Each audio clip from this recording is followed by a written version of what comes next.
Hi everyone, कैसे हैं आप सब लोग। आज की क्लास बच्चे हम लोग एक नए चैप्टर के साथ शुरू करने वाले हैं और उस चैप्टर का नाम है कैश बुक। कैश बुक बच्चे बहुत ही इजी चैप्टर है, बहुत सिंपल सा चैप्टर है, एलिमेंट्री सा चैप्टर है। और जो कॉमर्स बैकग्राउंड से बच्चे हैं, आई होप उन्होंने ये चैप्टर 11th में बहुत अच्छे ढंग से पढ़ा हुआ है। तो ऑलमोस्ट वही बातें हैं, लेकिन यहाँ मैं कुछ नई चीजें बताऊंगा जहाँ पर आईसीआई का ट्रीटमेंट थोड़ा डिफरेंट होता है। मतलब जिन बच्चों ने 11th अकाउंट्स में कैश बुक बनाया था, तो लगभग काफी चीजें वैसी हैं, बट आईसीआई कई जगह पे डिफरेंट ट्रीटमेंट देता है जो आप लोग 11th में पढ़ते हो। वो मैं आपको जब डबल कॉलम कैश बुक पढ़ोगे या ट्रिपल कॉलम बनोगे, ट्रिपल कॉलम आपने 11th में नहीं पढ़ा होगा, और ना ही आपने वहां पर जो चेक का ट्रीटमेंट होता है, स्पेसिफिक ट्रीटमेंट जो आप लोग पढ़ते हो 11th में, वो यहाँ पर आके काफी डिफरेंट हो जाता है। बहुत इजी सा चैप्टर है। एग्जाम में इसकी वेटेज अगर मैं देखूं तो बहुत ज्यादा इंपॉर्टेंट चैप्टर्स की कैटेगरी में इसको नहीं डालता, बट हाँ 5 to 7 मार्क्स का क्वेश्चन अभी तक तो आया नहीं। अभी तक जितने भी अटेम्प्ट्स हुए उसमें नहीं आया। बट आप जब भी आप आरटीपी उठा के देखोगे तो आरटीपी में एक क्वेश्चन आपको कैश बुक का भी मिलता है। तो इसलिए मैं इस चैप्टर को बहुत ज्यादा रेटिंग नहीं दूंगा। मतलब 3 स्टार रेटिंग, 5 स्टार में से मैं इसको 3 स्टार बोलूँ, 1 स्टार। अभी तक तो 1 स्टार ही जाना चाहिए क्योंकि अभी तक तो ये आया ही नहीं। तो इसलिए इंपॉर्टेंट चैप्टर्स की कैटेगरी में तो नहीं डालूंगा, लेकिन कराना है मुझे बिकॉज सिलेबस में है। तो सिलेबस में है तो हम सब कुछ करेंगे। ठीक है, हम एक इजी चैप्टर की तरफ इस मूव करते हैं, और वो चैप्टर कौन सा आपके सामने स्क्रीन में, कैश बुक। कैश बुक बच्चे होता क्या है, जब हम बात करते हैं बुक्स ऑफ अकाउंट्स बनाने की, मतलब रिकॉर्डिंग एस्पेक्ट की, तो रिकॉर्डिंग में हमने पढ़ा कि रिकॉर्डिंग कैसे करते हैं। मतलब जो अकाउंटिंग रिकॉर्डिंग, वीडियो रिकॉर्डिंग की बात नहीं कर रहा मैं, अकाउंटिंग प्रोसेस में ट्रांजेक्शन्स को रिकॉर्ड करने की बात कर रहा हूँ। तो हम ट्रांजेक्शन को रिकॉर्ड कैसे करते हैं, रिकॉर्डिंग के लिए हमारे पास कुछ बेसिक बुक्स होती हैं। जैसे अगर आपको याद हो, रिकॉर्डिंग के लिए हम लोग जो बुक यूज करते हैं वो जर्नल को यूज करते हैं। तो अगर मैं अकाउंटिंग के रिकॉर्डिंग वर्क की बात करूं, जो रिकॉर्डिंग एस्पेक्ट है, इसके लिए जो रिकॉर्डिंग होती है बच्चे, एक होता है traditional system. Traditional system, traditional system का मतलब होता है बच्चे जिसमें हम लोग all transactions are recorded, all transactions are recorded, all transactions are recorded. हर ट्रांजेक्शन को हम किस में रिकॉर्ड करते हैं, इन जर्नल, जर्नल में रिकॉर्ड करते हैं जिसको, ठीक है, एंड देन फिर उसके बाद क्लासिफाई कर देते हैं। जबकि मॉडर्न सिस्टम जो होता है वो डिवीजन ऑफ वर्क पर बेस्ड है। मॉडर्न सिस्टम अगर मैं देखूं तो मेरा मॉडर्न सिस्टम ऑफ रिकॉर्डिंग जो है, जो मेरा रिकॉर्डिंग का काम है, मैं अकाउंट्स में जो ट्रांजेक्शन को रिकॉर्ड करता हूँ, उसमें क्या होता है, मैं डिवीजन ऑफ वर्क को फॉलो करता हूँ। डिवीजन ऑफ वर्क का मतलब होता है बच्चे, मैं काम को बांटने की बात करता हूँ। जैसे बच्चे, जब अकाउंटिंग डेवलप हुई थी तब सोचा नहीं गया था कि बिजनेस इतने ग्रो करेंगे, इस लेवल पे एक्सपेंशन होगा बिजनेस का। तो छोटे छोटे बिजनेस के लिए क्या होता था, रिकॉर्डिंग बुक एक ही होती थी। होता क्या है, जहां बिजनेस बढ़ जाता है वहां रिकॉर्डिंग की बुक्स भी बढ़ जाती है। मतलब मैं रिकॉर्डिंग की बुक को बाइफिकेट कर देता हूँ। पहले मेरे पास ट्रांजेक्शन को रिकॉर्ड करने के लिए एक सिंगल बुक होती थी। उस सिंगल बुक को मैं क्या बोलता था, मैं जर्नल बोलता था। अब जो मैं बुक्स बना रहा हूँ उसको क्या बोलते हैं, उसको हम मॉडर्न सिस्टम होता है। मॉडर्न सिस्टम में डिवीजन ऑफ वर्क पे काम होता है। जैसे रिकॉर्डिंग का काम ही बढ़ जाता है। मैं आपको बताऊं, मॉडर्न सिस्टम में तो लेजर भी बढ़ जाते हैं। मतलब लेजर भी 3 हिस्सों में बढ़ता है। अगर मैं बात करूं, लेजर में भी क्या करते हैं, हम डेटर लेजर अलग बनाते हैं। मतलब एक, पहले क्या होता था, आपने जैसे 11th में अकाउंट्स बनाए तो आपने क्या करा, जर्नल एंट्रीज करी, फिर लेजर करी। उसका मतलब रिकॉर्डिंग सारी आपने जर्नल में कर ली और क्लासिफिकेशन सारा आपने लेजर्स में कर दिया। लेजर एक ही बनाया था आपने अलग अलग, मतलब डिफरेंट लेजर्स, मतलब अकाउंट बनाए थे सिंगल हेड, मतलब उसको बोलते हैं जनरल लेजर। जो लेजर का काम भी होता है वो भी डिवाइड हो जाता है। एक होता है डेटा लेजर, इसमें हम सारे डेटा से अकाउंट बनाते हैं। एक होता है आपका क्रेडिटर लेजर, क्रेडिटर लेजर को हम परचेज लेजर भी बोलते हैं। और जो डेटा लेजर होता है उसको हम सेल्स लेजर बोलते हैं। तो ये लेजर डिवाइड होते हैं, और बाकी जो बचता है वो जनरल लेजर होता है। वो लेजर पोस्टिंग का काम होता है। मैं लेजर पोस्टिंग की बात कर रहा हूँ, मैं रिकॉर्डिंग के एस्पेक्ट की बात कर रहा हूँ। जो रिकॉर्डिंग का काम है वो बट जाता है। मतलब जो पहले एक ही बुक में होता था, एक ही जर्नल में होता, अब मैंने डिफरेंट जर्नल्स बना दिए। एक का नाम रखा मैंने कैश जर्नल। इस जर्नल में सिर्फ क्या रिकॉर्ड करूंगा, कैश वाली, मतलब जिसमें कैश का आना जाना होगा। एक मैंने लिखा सेल्स जर्नल, इसमें मैं क्या लिखूंगा, इसमें मैं सेल्स की एंट्रीज करूंगा, सेल्स वाली। एक मैंने लिखा परचेज जर्नल, परचेज जर्नल, एक मेरा परचेज जर्नल होता है। और एक मेरा क्या होता है, सेल्स जर्नल। एक होता है सेल्स रिटर्न जर्नल, और एक होता है मेरा purchase return journal. Purchase return, PR journal बोलते हैं, परचेज रिटर्न जर्नल। और एक होता है बच्चे मेरा बीआर जर्नल, मैं इसी के साथ लिख रहा हूँ बीआर एंड बीपी जर्नल। ये दो अलग अलग जर्नल होती हैं। और एक होता है हमारा जर्नल प्रॉपर, मतलब जर्नल प्रॉपर में मैं उसको लेता हूँ जो बाकी सब अभी किसी में नहीं आ रहा। मतलब आप ऐसे कह सकते हो मैंने काम को बांट दिया। पहले मैं रिकॉर्डिंग का काम एक ही बुक बना के करता था और मेरे को एक ही बंदे को ही हैंड ओवर करना पड़ता था रिकॉर्डिंग एस्पेक्ट। अब मैंने अपने रिकॉर्डिंग के काम को ही डिवाइड कर दिया। मैंने कहा आप अलग अलग लोग करें रिकॉर्डिंग वर्क को, मैं रिकॉर्डिंग की बात कर रहा हूँ। Accounting begins with the recording. आप देखो अकाउंटिंग स्टार्ट कहाँ से होती है, ट्रांजेक्शन को आइडेंटिफाई करते हैं और उसको रिकॉर्ड करने की बात करते हैं। तो जो अकाउंटिंग प्रोसेस में ट्रेडिशनल सिस्टम था वो एक ही बुक बनाता था रिकॉर्ड करने के लिए ट्रांजेक्शन्स को। लेकिन जो मॉडर्न सिस्टम है, मॉडर्न एरा में क्या होता है, रिकॉर्डिंग की बुक्स अलग अलग हो जाती है। अब मैं बात करूं जो कैश जर्नल होता है, इसी को आप लोग क्या बोलते हो, कैश बुक बोलते हो। मतलब अगर मैंने कैश बुक बनाया है तो बेसिकली मैंने क्या बनाया है, मैं कैश जर्नल बना रहा हूँ। इसमें मैं क्या करता हूँ, सारी cash receipts and cash payment record करता हूँ। मतलब रिसीट्स एंड पेमेंट, चाहे वो चेक के थ्रू चाहे वो कैश में हो, सारी रिकॉर्ड करता हूँ, वो इसमें आ गई। अब बच्ची कौन सी ट्रांजेक्शन, सेल्स वाली, लेकिन कैश सेल तो इधर ही आ गई होगी। तो इसका मतलब अगर कैश सेल इधर आ गई तो इसमें कौन सी सेल आएगी। अब ऐसे कह सकता हूं अगर मैं बोलूंगा कि सेल इसमें आती है तो क्या इसमें कैश सेल और ट्रेड सेल दोनों आती है, आंसर इज नो। इस बुक में सिर्फ कौन सी जर्नल आती है, मतलब जो ट्रांजेक्शन आती है वो सिर्फ वो क्रेडिट सेल आती है। इसमें कौन सी आती है बच्चे, ये सिर्फ क्रेडिट परचेज को रिकॉर्ड करता है, वो भी किसका, एक credit sale of goods. Goods क्या होते हैं, जिसको आप रेगुलर डील करते हैं नॉर्मल कोर्स ऑफ बिजनेस में, जिसको खरीदते बेचते हो। इसमें हम लोग क्रेडिट परचेज को रिकॉर्ड करते हैं, क्रेडिट परचेज ऑफ गुड्स को रिकॉर्ड करते हैं। और अगर मैं इसको बात करूं, इसको किसको, इस वाले पार्ट को, तो इसमें हम सेल्स रिकॉर्ड करते हैं, सेल्स रिटर्न सॉरी, इसमें परचेज रिटर्न और बीआरबीपी जर्नल और लास्ट होता है जर्नल प्रॉपर। तो हमने ये सारी सीखनी है स्टेप बाय स्टेप। आज मैं सिर्फ आपको ये वाले टॉपिक पे कवर करूंगा कि कैश जर्नल हम कैसे बनाते हैं, मतलब कैश बुक कैसे बनाते हैं। तो आप समझ रहे हैं हम डिवीजन ऑफ वर्क में आपको तो लेजर भी बढ़ जाते हैं, लेजर भी अलग अलग बनता है। आपने लेजर ऐसा बनाया नहीं है, लेकिन लेजर भी डिवाइड होता है। एक को बोलते हैं डेटर लेजर। डेटर लेजर का मतलब होता है बच्चों इसमें हम सारे डेटर्स, मतलब मैं ऐसे भी कह सकता हूँ, मैंने एक को बोला आप डेटर्स के लेजर बनाओ, एक को बोला क्रेडिटर्स के लेजर बनाओ, और एक को बोला बाकी जो बचे हुए वो आप लेजर बनाओ। तो जो डेटर लेजर बनाना है वो सारे डेटर्स के बनाएगा। जो क्रेडिटर लेजर बना रहा है वो इस क्रेडिटर लेजर को ना परचेज लेजर भी बोलते हैं। परचेज लेजर, उसमें परचेज अकाउंट नहीं बनता, उसमें परचेज अकाउंट नहीं बनता, उसमें क्रेडिटर्स के अकाउंट बनते हैं। और सेल्स लेजर का नाम है बच्चे जिसमें हम डेटर्स के लेजर बनाते हैं, सेल्स अकाउंट नहीं बनाते। सेल्स अकाउंट तो हम किसमें बनाते हैं, जर्नल लेजर में। तो डिवीजन ऑफ वर्क जर्नल का दूसरा भी होता है लेजर का। तो अगर मैं लेजर के वर्क को डिवाइड करूं, लेजर वाला पार्ट जो है, लेजर वाला पार्ट भी तीन पार्ट में बाइफिकेट हो जाता है। एक को बोलते हैं डेटर लेजर, इसको सेल्स लेजर बोलते हैं, इसमें सारे डेटर्स के अकाउंट बनते हैं, सेल्स लेजर। एक मेरा होता है बच्चे कौन सा, क्रेडिटर्स लेजर, क्रेडिटर्स लेजर, इसको परचेज लेजर बोलता हूँ। इसमें सारे क्रेडिटर्स के अकाउंट बनते हैं। और लास्ट में जो बनता है कौन सा, वो होता है जर्नल लेजर। इसमें बाकी रिमेनिंग अकाउंट्स बनाते हैं जर्नल लेजर। मतलब बाकी जो अकाउंट है इसमें सारे डेटर्स के अकाउंट, इसमें सारे क्रेडिटर्स के अकाउंट, जो बाकी अकाउंट बनेंगे। तो इसका मतलब होता है जो मॉडर्न सिस्टम चलता है वो लेजर के काम को भी बांट देता है, मतलब अलग अलग जगह पे रिकॉर्डिंग कर, मतलब लेजर अकाउंट्स बनाने की बात करते हैं, मतलब अलग अलग हेड्स में बाइफिकेट करता है।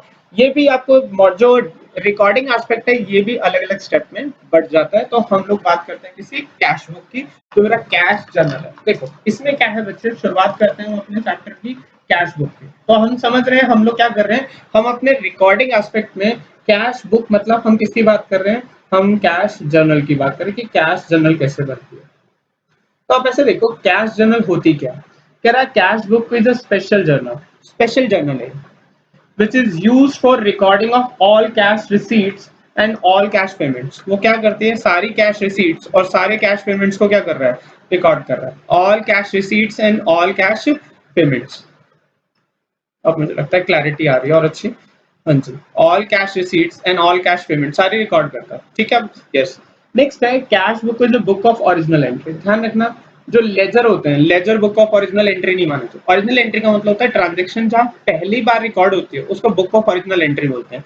तो जर्नल हमेशा क्या होता है, बुक ऑफ ओरिजिनल एंट्री होता है। हम ऐसे बोलते हैं journal is a book of original entry. अब बहुत सारी जर्नल है तो क्या ये सारी बुक ऑफ ओरिजिनल एंट्री है, यस ये सारी बुक ऑफ ओरिजिनल एंट्री बनेगी।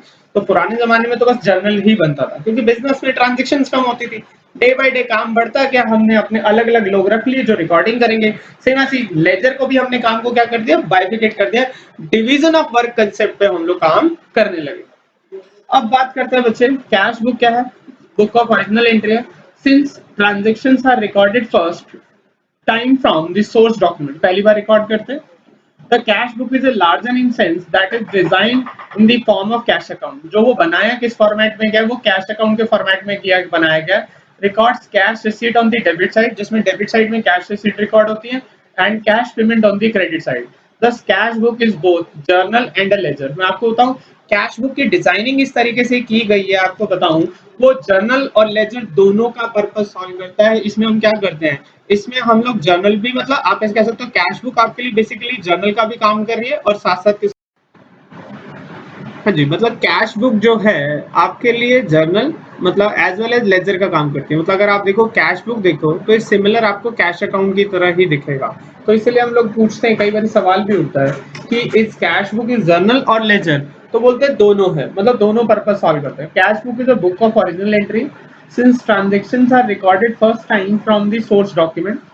The cash book is a ledger in sense that is a design in the form of cash account. मतलब आप सिमिलर कैश, आपने लेजर में जैसे कैश अकाउंट बनाया तो ये सिमिलर कैश अकाउंट की तरह ही दिखता है, ठीक है. And records cash receipts on the debit side and cash payment on the credit side. Thus the cash book is both journal and a ledger. अगर ट्रू फॉल्स में है तो आप क्या लिखेंगे, कैश बुक जर्नल भी होता है और कैश बुक साथ साथ क्या होता है, कैश बुक लेजर भी होता है. Cash book is also journal and ledger, मतलब दोनों का काम कर रहा है. अब हम बात करते हैं बच्चे अपने अगले स्टेप की कि टाइप्स ऑफ कैश बुक कितनी है. तो अगर आप आईसीआई की बुक उठा के देखोगे तो आपको 4 different type of cash books की बात करेंगे. 11th में आपने यही पढ़ी थी, सिंगल कॉलम और डबल कॉलम. अब आप देखो आपके पास एक होती है सिंगल कॉलम कैश बुक, एक होती है डबल, और एक होती है ट्रिपल कॉलम, और एक होती है पेटी कैश बुक. 4 कैश बुक पढ़नी है हमने. सिंगल कॉलम का मतलब है तो एक ही कॉलम बनता है, मतलब सिर्फ कैश का ही रिकॉर्ड करते हैं, इसमें बैंक का कोई हिसाब नहीं होता. एक होता है डबल कॉलम. डबल मतलब दो होंगे, कैश के साथ बैंक, मतलब कंबाइन कर देंगे, जॉइंट. कैश के साथ डिस्काउंट का कॉलम बना दे तो वो 2 कॉलम हो जाती है. 2 कॉलम कैश बुक बोलते हैं इसको, डबल कॉलम. ध्यान से देखो, the double column cash book having 2 amount column on the each side. एक तो कैश के साथ डिस्काउंट हो सकता है, कैश के साथ बैंक हो सकता है, या बैंक के साथ डिस्काउंट हो सकता है. मतलब एक बिजनेस ऐसा है जिसमें सारा काम ही बैंक से हो रहा है, तो वहां तो कैश का कॉलम बनेगा ही नहीं. और सिंगल कॉलम कैश बुक में क्या होता है, कह रहा single column cash book has one amount column on the each side. All cash receipts are recorded on the debit side and all cash payments on the credit side. सारी जो payment होती है वो क्रेडिट साइड में record होती है. This book is nothing but a cash account and there is no need to open separate cash account. तो मतलब आपको सेपरेट कैश अकाउंट की जरूरत आपको लेजर में नहीं पड़ती. ट्रिपल कॉलम में क्या होता है, कैश भी बनता है, डिस्काउंट भी बनता है और बैंक भी बनता है, ठीक है. और लास्ट है पेटी cash book. This cash book is prepared for पेटी कैशियर बाय द पेटी कैशियर टू रिकॉर्ड द पेटी एक्सपेंसेस. मतलब जो छोटे मोटे खर्चे होते हैं उनको रिकॉर्ड करने के लिए होता है. तो 4 आपके पास कैश बुक है. एक आपके पास है single column cash book. Single column में एक ही अमाउंट का कॉलम बनता है. डबल कॉलम में क्या होगा बच्चे, डबल कॉलम में आपकी 2 कॉलम वाली कैश बुक बनती है जिसमें कैश के साथ डिस्काउंट या कैश के साथ बैंक भी बन सकता है. तो पहले हम क्वेश्चन नंबर 1 की बात करते हैं जो कि हमारा सिंगल कॉलम कैश बुक का है. तो इसमें हम लोग बनाते हैं, अपनी कैश बुक बनाते हैं बच्चे, single column cash book. Question number 1 में क्या लिखा है बच्चे, देखो जरा. Enter the following transaction in a simple cash book. Simple cash book बनानी है, इसको सिंपल कैश बुक भी बोलते हैं. कैश इन हैंड दिया होगा, तो यहाँ पर जो कैश एक ही कॉलम बनता है अमाउंट का, अगर हम बात करें तो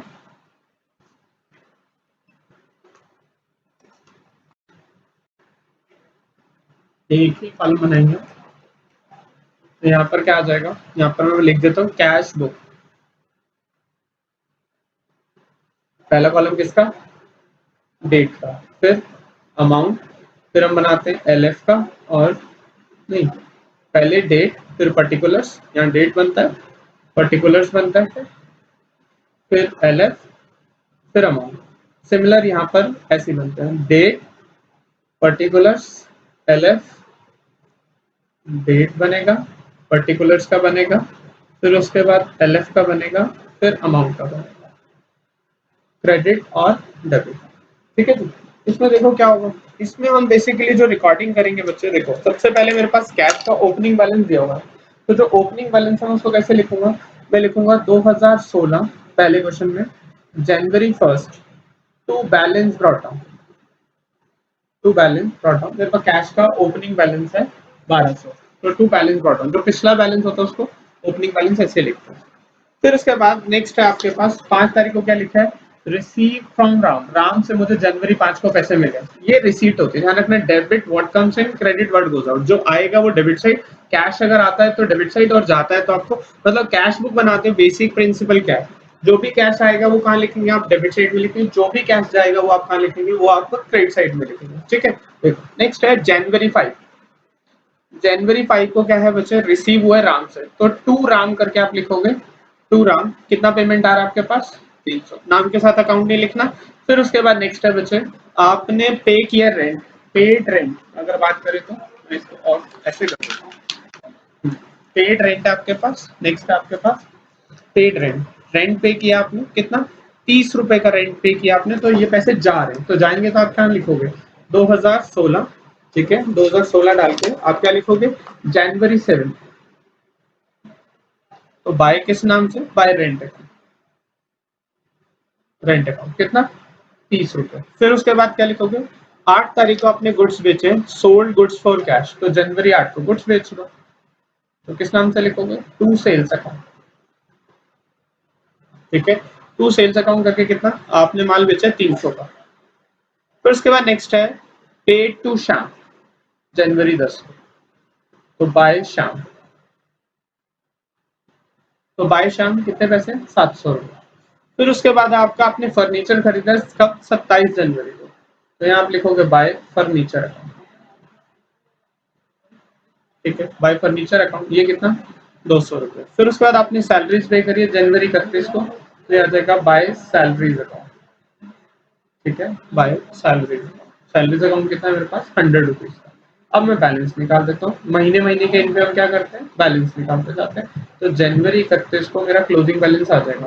कैश बुक में ध्यान रखना, जब आप कैश बुक बनाते हो सिंगल कॉलम, तो हमेशा डेबिट ही ज्यादा होगा, क्योंकि कैश जितना अवेलेबल है उससे ज्यादा नहीं। बैंक में पॉसिबल है, बैंक में ऐसा हो सकता है कि आपकी क्रेडिट साइड एक्सीड कर जाए, बट कैश कॉलम में कभी भी cash can not be negative, negative possible ही नहीं। अगर ऐसा हो रहा है तो आपकी बुक्स गलत है, आप उसको चेक करें। बैंक में पॉसिबल है, बैंक में तो आप ओडी यूज कर सकते हैं ना, बैंक मेरे 10 लाख है, मैंने 11 निकाली, मतलब मैंने बैंक का पैसा यूज किया है। कैश में तो कैश इन हैंड से ज्यादा, मतलब आपके पास जितना कैश आता है आप उससे ज्यादा तो खर्च कर ही नहीं सकते। तो ये आ जाएगा आपका बाय बैलेंस सीडी। तो बैलेंस सीडी कितना आ रहा है मुझसे, क्लोजिंग बैलेंस आ रहा है आपको, और लास्ट ट्रांजेक्शन मैंने नहीं लिया है, बिकॉज देखो rent due but not yet paid for January, आपने जनवरी का किराया भरा ही नहीं है, तो इसलिए जनवरी का रेंट आपने पे ही नहीं किया, इट मींस आप इसको छोड़ देंगे। आप जनवरी का रेंट, मतलब ये आपने भरा ही नहीं है, तो उधार है, अभी दिया ही नहीं है, तो इसलिए इसको मैं ट्रांजेक्शन को नहीं लूंगा। अब मैं बैलेंस निकाल देता हूँ, बैलेंस कितना आ रहा है, 1800, 1800 टोटल आ जाएगा, इसमें से मैं माइनस कर दूं कितना, ये हो गया 1030, तो ये मेरे पास बैलेंस कितना बचा, 770। और ये मैं अगले महीने की डेट डाल के 2016 Feb 1 और 2 बैलेंस ब्रॉट डाउन, ये कितना आ जाएगा, 770, ये आपका आ जाएगा ओपनिंग बैलेंस आ जाएगा। ठीक है, तो ये आ जाएगा 1800, ये फाइनल मेरे पास फिगर आ गई। ये मेरा हो गया simple single column cash book, जिसमें सिंगल कॉलम बनाते हैं हम, एक कॉलम बनाते हैं। ठीक है, अब हम बात करते हैं two column. Two column generally देखो आपके सिलेबस में अगर आती है तो कैश के साथ बैंक नहीं आता, जनरली कैश के साथ डिस्काउंट आता है। इसका एक क्वेश्चन करते हैं हम लोग, जैसे डबल कॉलम का, ये तो हो गया सिंपल कॉलम कैश बुक, तो जिसको सिंगल कॉलम बोलेंगे, सिंगल कॉलम कैश फ्लो। अब मैं बात करूं डबल कॉलम की, डबल कॉलम में हम किसको बनाएंगे, कैश के साथ हम बना देते हैं बैंक को। तो देखो double column cash flow, double column में क्या होगा, एक डबल कॉलम का क्वेश्चन देख लेते हैं, डबल कॉलम कैश फ्लो। देखो इसके लिए मैं क्वेश्चन आपको दिखा देता हूँ डबल कॉलम का। ये क्वेश्चन हम क्या है बच्चे, देखो Ganesh commenced business on 1st of April, मतलब उसने स्टार्ट किया with ₹2000 as capital, he had the following cash transaction in the month of April 2000 आपका 17, और नीचे लिखा हो make out of two column cash book, cash के साथ आपको क्या बनाना है, डिस्काउंट। कैश के साथ बैंक नहीं बनाएंगे हम लोग, सीधा फिर ट्रिपल कॉलम पर आ जाएंगे। यहाँ कैश का डिस्काउंट, डिस्काउंट कॉलम में आप क्या करते हो, अब आप डिस्काउंट, मतलब यहाँ पर अब आपके कॉलम्स बढ़ जाएंगे, अब आप क्या करोगे, डिस्काउंट के कॉलम भी बनाओगे। ठीक है, तो देखो क्या होगा, टू कॉलम में कैश बुक। ठीक है जी, कैश बुक में पहला कॉलम डेट का, फिर पर्टिकुलर्स, फिर एलएफ का होता है, एलएफ का मैं नहीं बना रहा हूँ, मेरे पास स्पेस नहीं है, मेरे को दो कॉलम बनाने हैं। तो ये आ गया आपका डिस्काउंट का, और इसलिए डेट पर्टिकुलर्स, फिर उसके बाद कैश में वैसे एलएफ बनेगा, मैं बना नहीं रहा। डेबिट, क्रेडिट, डेट, पर्टिकुलर्स, और फिर यहाँ पर आपका आ जाता है डिस्काउंट, ठीक है ना, यहाँ डिस्काउंट अलाउड होता है और ये डेबिट वाला होता है, और ये फिर हम लिखेंगे कैश, और यहाँ पर डेट, पर्टिकुलर्स, और फिर डिस्काउंट, और फिर उसके बाद आपका कैश, ठीक है। और इसके बाद क्या आएगा बच्चे, आप देखो जरा, सबसे पहले मैं इसमें लिखूँ मेरा जो ओपनिंग बैलेंस है वो है नहीं, यहाँ पर तो बिजनेस स्टार्ट हुआ है 2017 में, तो 2017 फिर आ जाएगा अप्रैल 1, और अप्रैल 1 में किससे लिखूंगा मैं, सबसे पहले लिखूंगा to capital account, to capital account, ठीक है। कैपिटल अकाउंट कितना है बच्चे, 250, कैश में लिखूंगा मैं 250, 250 रुपये कैश में आते, ठीक है। तो 250 रुपये मुझे कहाँ लिखना है, 250 रुपये मुझे कैश में लिखना है, 250 नहीं सॉरी 2000, 2000 कैपिटल अकाउंट, 250 तो फर्स्ट ट्रांजेक्शन है, कैपिटल की अमाउंट कितनी, 2000 रुपये की। फिर उसके बाद क्या है, अप्रैल 1 को हमने फर्नीचर खरीदा 250 का, ये तो कैपिटल से पैसा है, ओपनिंग बैलेंस नहीं, ओपनिंग बैलेंस तब होता था पुराना बैलेंस। फिर उसके बाद अप्रैल 1 को अगर मैं देखूं तो मैंने फर्नीचर खरीदा, तो मैं किस नाम से लिखूंगा, बाय फर्नीचर अकाउंट, कितना, 250, ठीक है। फिर उसके बाद नेक्स्ट क्या बचे, purchase goods, purchase goods, goods खरीदे तो पैसे जाएंगे, अप्रैल 2 को मैं किस नाम से लिखूंगा, by purchases account, by purchases account, तो बाय परचेजेस करके कितना आ जाएगा, 500 रुपये। फिर उसके बाद सोल्ड गुड्स फॉर कैश, तो हमने अप्रैल 4 को हमने गुड्स बेचे, सेल्स किए, तो टू सेल्स अकाउंट, तो हमने सेल्स कितने की किए, 950 रुपये, तो मैं यहाँ लिखूंगा 950। फिर उसके बाद नेक्स्ट क्या बचे, paid cash to Ram Mohan, Ram Mohan को हमने कैश दिया, वो भी कितना, 560 रुपये दिया, तो इसमें हमारे पैसे जा रहे हैं, तो मैं यहाँ पर लिखूंगा जनवरी 5 को, तो यहाँ लिखूंगा मैं बाय राम मोहन, तो यहाँ पर बस वही है। अब आप ध्यान से देखना, डिस्काउंट आएगा तो आपको डिस्काउंट के कॉलम में भी लिखना पड़ेगा, तो सोल्ड यहाँ पर आ जाएगा, राम मोहन को मैंने दिया 560 रुपये, उसने मुझे डिस्काउंट भी दिया, तो डिस्काउंट में यहाँ 560 रुपये मैंने दिए हैं, ध्यान रखना, तो इसका मतलब 10 का डिस्काउंट दिया, तो इसका मतलब 570 थे मेरे दिए, मैंने 560 तो दे ही दिए, ऐसा थोड़ी लिखा 560 देने थे, 560 मैंने दिया, 10 का डिस्काउंट है। फिर मुझे मिले रिसीव कैश फ्रॉम कृष्णा की कंपनी, कृष्णा की कंपनी से 600 रुपये मिले हैं और 20 रुपये का मेरा डिस्काउंट है, तो यहाँ पर मैं लिख देता हूँ, ये मेरे पास आ जाएगा अप्रैल 6, यहाँ पर गलत है ये डेट, डिस्काउंट 6 को नहीं होगा, इसके डिस्काउंट की डेट भी 5 होगी, यहाँ पर डिस्काउंट यहाँ पर 6 को आ जाएगा अप्रैल 6, और मेरे पास क्या आ रहा है, to Krishna and company, to Krishna and company, ध्यान से देखो, कृष्णा एंड कंपनी से मुझे 600 रुपये मिले, जिसमें 20 रुपये डिस्काउंट है, तो यहाँ 600 आ गया, और यहाँ पर कितना हो गया, 20 रुपये डिस्काउंट में लिख दिया। फिर नेक्स्ट है बच्चे अप्रैल 7, पेड फॉर पेटी एक्सपेंस, पेटी एक्सपेंस क्या होता है, जो छोटे छोटे खर्चे होते हैं, छोटे जैसे पोस्टेज का, टेलीग्राम, अपने बल्ब बदलना है, ट्यूब बदलनी है, या सफाई वफाई करानी, उसके खर्चे, छोटे मोटे खर्चों को हम क्या बोलते हैं, पेटी एक्सपेंस या मिसलेनियस एक्सपेंस में डाल देते हैं, तो अप्रैल 7 को मैं क्या लिखूंगा, बाय पेटी एक्सपेंसेस,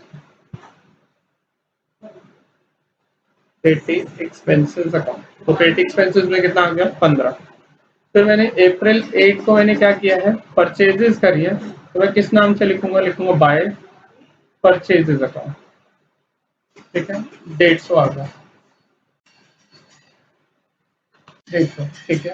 फिर उसके बाद मैंने पेड फॉर लेबर, अप्रैल 13 को हमने लेबर की पेमेंट करी है, तो हम लिखेंगे by labour expenses, by labour या बाय वेजेस लिख लेंगे, हमने लेबर को कैसे किया, ठीक है, बाय लेबर एक्सपेंसेस या फिर वेजेस अकाउंट, कितने पैसे दिए हमने, 1000 रुपये।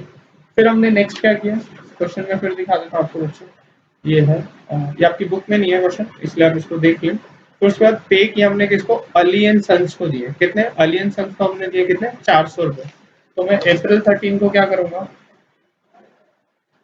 Bye Ali and sons, by Ali and sons, Ali and sons को मैंने 400 रुपये दिए, और डिस्काउंट कितना है, 8 रुपये का डिस्काउंट है। अब हम इन कॉलम्स को टोटल कर लेते हैं, इन कॉलम्स की टोटल करते हैं, डिस्काउंट के टोटल तो एज इट इज लिख देते हैं, डिस्काउंट की बैलेंसिंग नहीं होती, और इनके टोटल ना लेजर्स में पोस्ट हो जाते हैं, ये वाला डिस्काउंट अलाउड में पोस्ट हो जाएगा, ये डिस्काउंट रिसीव में पोस्ट हो जाएगा। अप्रैल 30 को मैं बैलेंस सीडी निकालूं, तो मेरा बैलेंस सीडी कितना आ रहा है, मैं बैलेंस सीडी निकालूं तो इधर का टोटल आ रहा है, ये आ गया 3550, ठीक है। और 3550 में से मैं लेस कर दूं कितना, मेरा उधर का टोटल आ रहा है 3550 में से माइनस करूं तो 250 प्लस 500 प्लस 560 प्लस 15 और प्लस आ गया मेरे पास 150 और प्लस मेरे पास है 1000 और प्लस मेरे पास 400। ठीक है, माइनस कर दो इसमें से 3550। ठीक है, तो ये आ गया 675 का फाइनल बैलेंस आ जाएगा।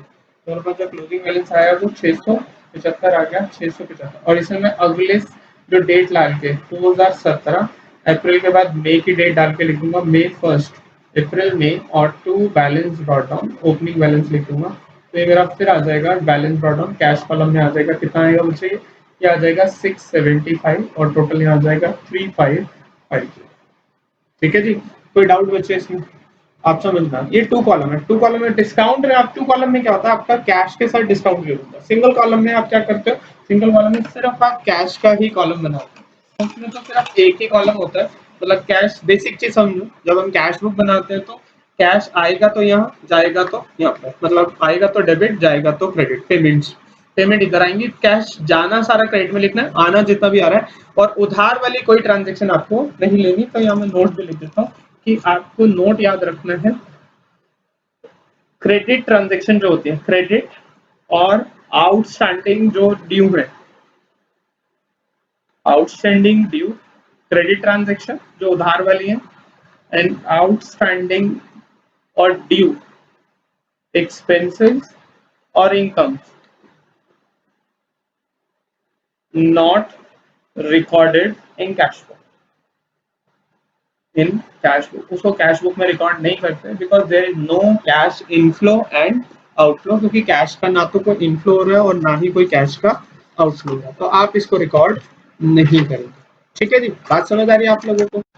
अब हम बात करते हैं बच्चे, अब हम आगे बढ़ते हैं अपना ट्रिपल कॉलम की तरफ। ये हमारा सिंगल कॉलम हो गया। डबल कॉलम में डिस्काउंट करना है, डिस्काउंट की बैलेंसिंग नहीं करनी, बेसिक चीज ध्यान रखनी है, आपको डिस्काउंट की कोई बैलेंसिंग करने की जरूरत नहीं है। अब हम चलते हैं अपने अगले सेगमेंट की तरफ जो हमारा है triple column cash flow. Triple column में क्या होगा, अब आप बिजनेसमैन है जो बैंक में भी डील करते हैं, जो बैंक से भी ट्रांजेक्शन करते हैं, तो जो बंदा बैंक से भी ट्रांजेक्शन करता है उसके लिए आप कौन सी कैश बुक बनाएंगे, triple column, 3 column cash book बनेगी। इसमें कैसे बनता है बच्चे, इसलिए मैंने नोटबुक ऐसे हॉरिजॉन्टल हॉरिजॉन्टल यूज किया, वर्टिकल नहीं यूज करी। कैश बुक 3 कॉलम, तो पहला कॉलम कौन सा, डेट का, फिर पर्टिकुलर्स का, फिर वही एलएफ का, फिर discount, cash and bank. Date, particulars, फिर एलएफ, फिर उसके बाद यहाँ पर कैश और फिर डिस्काउंट, कैश, बैंक। तो डेट का कॉलम, पर्टिकुलर्स का कॉलम, डेबिट, और ये आ जाएगा एलएफ, और फिर डिस्काउंट, कैश और बैंक। फिर उसके बाद एलएफ, यहाँ पर वही डेट, पर्टिकुलर्स, एलएफ, और फिर उसके बाद डिस्काउंट, कैश एंड बैंक। ठीक है, ये कॉलम ठीक है जी। ये आपका, थोड़ा सा मैं इसको बढ़ा देता हूँ।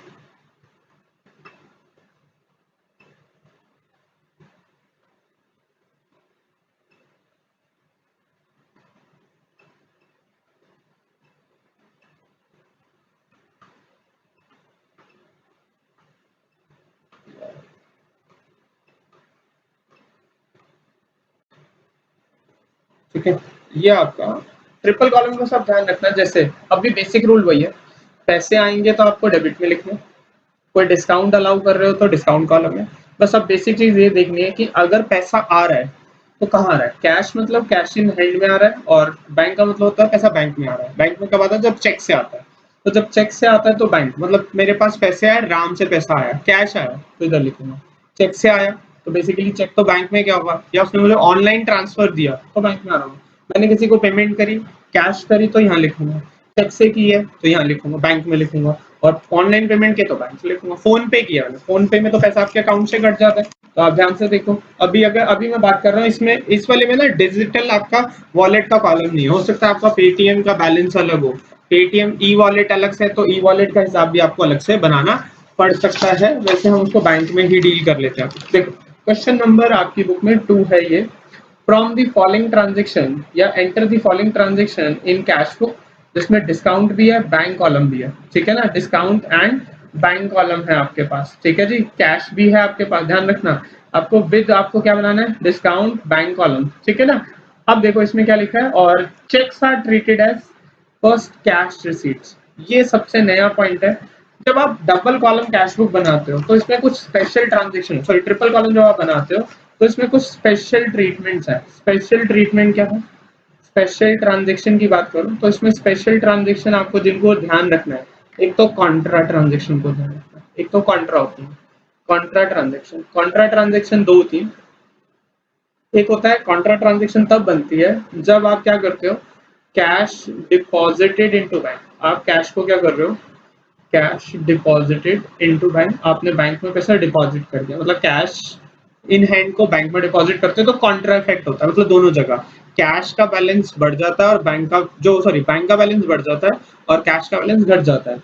और फिर नेक्स्ट होता है विड्रू, आपने विड्रॉ करा है, withdrew cash from bank, not for personal use, ये किसके लिए, फॉर ऑफिस यूज, अभी यूज नहीं किया आपने लाके, जैसे वैसे देखो आपके बिजनेस में कैश का गल्ला होता है, आपने गल्ले में से मतलब गले को कैश इन हैंड बोलते हैं, तिजोरी, उसमें उसको बोलते हैं कैश इन हैंड, वो आपने कैश इन हैंड अगर बैंक में जमा कर दिया तो आपका कैश इन हैंड कम हो जाएगा और कैश एट बैंक बढ़ जाएगा, तो बैंक को बढ़ा देते हैं और कैश को घटा देते हैं, तो दोनों जगह रिफ्लेक्ट होती है, तो ये दोनों जगह बुक होती है। अगर आप कैश निकालते हो ऑफिस यूज के लिए, मतलब आपके पास कैश इन हैंड कम था, आपने बैंक से पैसे निकाल लिए, मतलब आज मैं सुबह निकला और मेरे को लगा मेरे पास कैश नहीं है, जेब में नहीं है, बट बैंक में पैसे पड़े, तो मैंने एटीएम से 50,000 रुपए निकाल लिए कैश के लिए, तो ये मेरा कैश इन हैंड बढ़ गया, तो इसको बोलेंगे मेरा कॉन्ट्रा इफेक्ट होगा। तो ये कहाँ होती है, तो ये ट्रांजेक्शन कहाँ रिकॉर्ड होती है, रिकॉर्डेड रिकॉर्ड होती है, recorded on both side of cash book, both sides of cash book, ये कैश बुक में क्या होती है, दोनों तरफ रिकॉर्ड होती है, both side of cash book में दोनों ट्रांजेक्शन को क्या करता हूँ मैं रिकॉर्ड करता हूँ, both side of cash book record करता हूँ, ठीक है, ये मेरी पहली स्पेशल ट्रांजेक्शन। और जो सेकंड मेरी स्पेशल ट्रांजेक्शन है, ये तो फर्स्ट हो गई, सेकंड जो स्पेशल ट्रांजेक्शन है वो होती है बच्चे जिसमें हम लोग बात करते हैं cheque, cheque receive but not deposited on same day, not deposited in bank on the same day। यहाँ पर आगे ना थोड़ा ट्रीटमेंट डिफरेंट है, ये तो आप जैसे 11th में पढ़ा बिल्कुल वैसे ही है, ये तो कॉन्ट्रा होती है, दोनों साइड रिकॉर्ड होती है, मतलब कॉन्ट्रा हम इसलिए बोलते हैं क्रॉस रोड रिकॉर्डिंग होती है दोनों तरफ। अभी तक आप फर्स्ट वाले की बात करो तो फर्स्ट वाले में क्या होता था, आप अभी तक जितनी भी कैश बुक में ट्रांजेक्शन रिकॉर्ड कर रहे हो, या तो किसी ट्रांजेक्शन में पैसा आता है या जाता है, ये दो ट्रांजेक्शन ऐसी हैं जो कैश बुक में दोनों तरफ होंगी, मतलब पैसा आएगा भी और मतलब आपके एक जो कैश का सोर्स है वहां से बदल के दूसरी जगह जा रहा है, बैंक से या तो कैश इन हैंड में आ रहा है, तो दोनों जगह रिकॉर्ड होता है। नेक्स्ट है चेक रिसीव, जैसे ही चेक आता है, जैसे मैंने बताया राम से अगर कैश आता है तो आप कैश कॉलम में लिखेंगे और राम से अगर चेक आता है तो आप बैंक कॉलम में लिखेंगे, ऐसे होता है। लेकिन अगर मैं बात करूं चेक इन हैंड अकाउंट खोलते थे, आप क्या करते थे, चेक आया अगर वो सेम डे डिपॉजिट नहीं हुआ, मतलब चेक आता है जैसे 5 तारीख को चेक आया, 5 मार्च को मुझे राम ने चेक दिया, आप उस चेक को क्या करते हो, टू राम करके बैंक कॉलम में लिखते हैं। अगर चेक सेम डे डिपॉजिट ना हो तो आप 11 में क्या करते थे, आप उसको चेक इन हैंड अकाउंट में लिखते थे, और 7 को जब डिपॉजिट करते थे तो आप उसको क्या करते थे, to cheque in hand account करके लिखते थे। बट आईसीआई ऐसा ट्रीटमेंट नहीं करता, आईसीआई यहाँ पर डिफरेंट ट्रीटमेंट करता है। क्या करता है, वो कहता है अगर आपने चेक लिया, किसी भी पार्टी से चेक लिया, सेम डे अगर बैंक में डिपॉजिट हो गया, मतलब 5 तारीख को चेक लिया और 5 को ही आपने बैंक में जमा करा दिया, तो आप टू उसका पार्टी का नाम लिख के बैंक कॉलम में लिखते हैं। लेकिन अगर आपने चेक सेम डे डिपॉजिट नहीं किया तो कोई बात नहीं, आप कोई चेक इन हैंड अकाउंट ना खोले, आप उसको माने कि आपके पास कैश है, क्योंकि आप चेक लाके कहाँ रखेंगे, आपने चेक लिया, चेक आपके मतलब कैश आपने अपनी पॉकेट में रख लिया या आपने गले में लाके डाल दिया, सेफ में डाल के तिजोरी में रख लिया। अब अगर हम बात करें ये चेक आपने फिर डिपॉजिट किया, तो वो कह रहा है आप उस चेक को जिस दिन डिपॉजिट नहीं करते, आप अपने सेफ में लाके या गले में लाके रख देते हो, तो उसको कैश की तरह मानो। मैंने कहा मतलब कह रहा है कि अगर आप चेक सेम डे डिपॉजिट नहीं करते तो वो चेक पेपर भी तो भाई 500 का नोट भी तो पेपर ही है, चेक भी पेपर की तरह ही है, तो कह रहा है उसको कैश की तरह मानो। और जिस दिन आप डिपॉजिट करो, उस जिस दिन डिपॉजिट करते हो उस दिन आप क्या करते हो, कॉन्ट्रा एंट्री करते हो। यहाँ पर आके डिफरेंस आता है। 11th में आप कैसे करते थे, अब 11th में आप वैसे करते थे कि आप उसको चेक इन एंड अकाउंट में, तो अब बच्चे पूछते हैं कि क्या मुझे वो 11th वाला ट्रीटमेंट करना है, आंसर इज नो। आपको जो आईसीआई का ट्रीटमेंट है वही फॉलो करना है। क्या वो ट्रीटमेंट गलत है? नहीं, वो गलत नहीं है, बट आईसीआई का ट्रीटमेंट जो है आप उसी को फॉलो करें। आप पहले क्या करें, पहले कैश मांगे, तो हम क्या करेंगे, अगर चेक सेम डे डिपॉजिट नहीं होता on the same day, then treated as cash, treated as cash in hand, तो आप उसको कैश इन हैंड की तरह माने। And when check is deposited and when this check is deposited into bank, जब आप इस चेक को डिपॉजिट करें किसमें, बैंक में, deposited into बैंक, then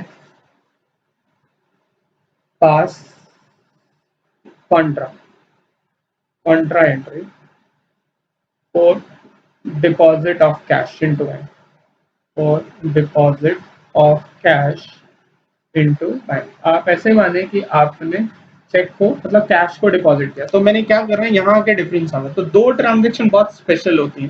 देखो ट्रिपल कॉलम में कुछ खास नहीं है, जैसा सिंगल कॉलम होता है वही ऑलमोस्ट डबल कॉलम बस ये होता है कि डिस्काउंट के बैलेंस ही नहीं होते। ट्रिपल कॉलम बस मुझे ये देखना है पैसे आ रहे हैं तो कहाँ आ रहे हैं, कैश में आ रहे हैं, बैंक में आ रहे हैं। बट ये दो स्पेशल ट्रांजेक्शन होते हैं, दो स्पेशल, इनको दो स्पेशल ट्रीटमेंट देते हैं, ये कॉन्ट्रा को और एक इसको। इसमें आपने 11th में जैसे किया था हम वैसे नहीं करेंगे। 11th में हो सकता है कई बच्चों ने 11th में भी ऐसी ट्रीटमेंट पढ़ी हो, बट अभी तक ज्यादातर मैंने बच्चों का जो फीडबैक सुना है वो इस तरीके से डील करते हैं। बट आईसीआई इसको ऐसे डील नहीं करता। आपने आईसीआई के मतलब वो जो चेक इन हैंड की तरह डील नहीं करता, कोई चेक इन हैंड अकाउंट नहीं खोलना, आपको कैश की तरह डील करना है। चेक को मानना है कि हमने कैश इन हैंड में डाल दिया और फिर जिस दिन डिपॉजिट करेंगे उस दिन हम उसकी कॉन्ट्रा एंट्री पास कर देंगे। ठीक है जी, अब हम अपने क्वेश्चन की तरफ बढ़ते हैं। हमारा जो क्वेश्चन है, क्वेश्चन में क्या है बच्चे, देखो क्वेश्चन में है क्वेश्चन नंबर 2, चंद्रिका। जो चंद्रिका ने कमेंस किया बिजनेस कैश विद 20,000, मतलब चंद्रिका ने बिजनेस स्टार्ट किया वो भी कितने से, 20,000 रुपए से बिजनेस स्टार्ट किया। तो देखो क्या लिखा है, Chandrika commences business with cash. Chandrika ने बिजनेस स्टार्ट किया वो भी कितने से, 20,000 रुपए से स्टार्ट किया। नेक्स्ट उसके बाद क्या लिखा, ही पेड इनटू करंट अकाउंट, उसने करंट अकाउंट में पैसे डाले, करंट अकाउंट खोला है तो कॉन्ट्रा हुआ, पैसे बैंक में जमा हो रहे हैं। तो सबसे पहले मैं क्या लिखूंगा यहाँ पर मेरे पास 2016, ठीक है, एक जनवरी 1 टू कैपिटल अकाउंट, ठीक है, यहाँ ओपनिंग बैलेंस तो नहीं है, 20,000 कैश में। फिर उसके बाद कॉन्ट्रा एंट्री करूंगा, मैंने करंट अकाउंट खोला है। अब देखो अकाउंट खोलने की एंट्री नहीं होती, पैसे जमा करने की एंट्री होती है। अब मैंने अकाउंट खोला, जीरो बैलेंस, कोई पैसा नहीं जमा करा, वैसे ऐसा पॉसिबल नहीं है, हाइपोथेटिकल है कि चेक डाक पैसा दे के अकाउंट खोलता है। मैं कह रहा हूँ मैंने अकाउंट खोल दिया, जीरो बैलेंस, बिना कोई पैसा जमा करा, तो इसके अकाउंट्स में कोई एंट्री नहीं होगी, because there is no money involve. याद है मनी मेजरमेंट कंसेप्ट, अगर ट्रांजेक्शन में मनी इन्वॉल्व नहीं होगा तो रिकॉर्डिंग नहीं होगी। यहाँ पर आप ये मत सोच रहे हम अकाउंट खोलने की एंट्री करें, यहाँ पर हम एंट्री किस बात की करें, पैसे जमा करने की। तो पैसे डिपॉजिट करोगे तो बैंक का बैलेंस बढ़ेगा, तो कॉन्ट्रा में क्या होगा, आपका बैंक का बैलेंस तो बढ़ेगा, आपका कैश का बैलेंस क्या होगा, वो घट जाएगा। इसके लिए क्या लिखोगे, इसके लिए लिखोगे टू कैश अकाउंट, एलएफ के कॉलम को यूज कर लो, सी फॉर कॉन्ट्रा रिप्रेजेंट करेंगे, और फिर जनवरी 3 यहाँ पर क्या आ जाएगा आपका बाय बैंक अकाउंट, और आपके कैश में से पैसे चले गए, एलएफ वाले कॉलम में सी लिख दो, और ये पैसे कहाँ से चले गए, बैंक में से चले गए, सॉरी कैश में से चले गए, और यहाँ पर किस में आ गए, बैंक में आ गए, आपने बैंक अकाउंट खोल दिया।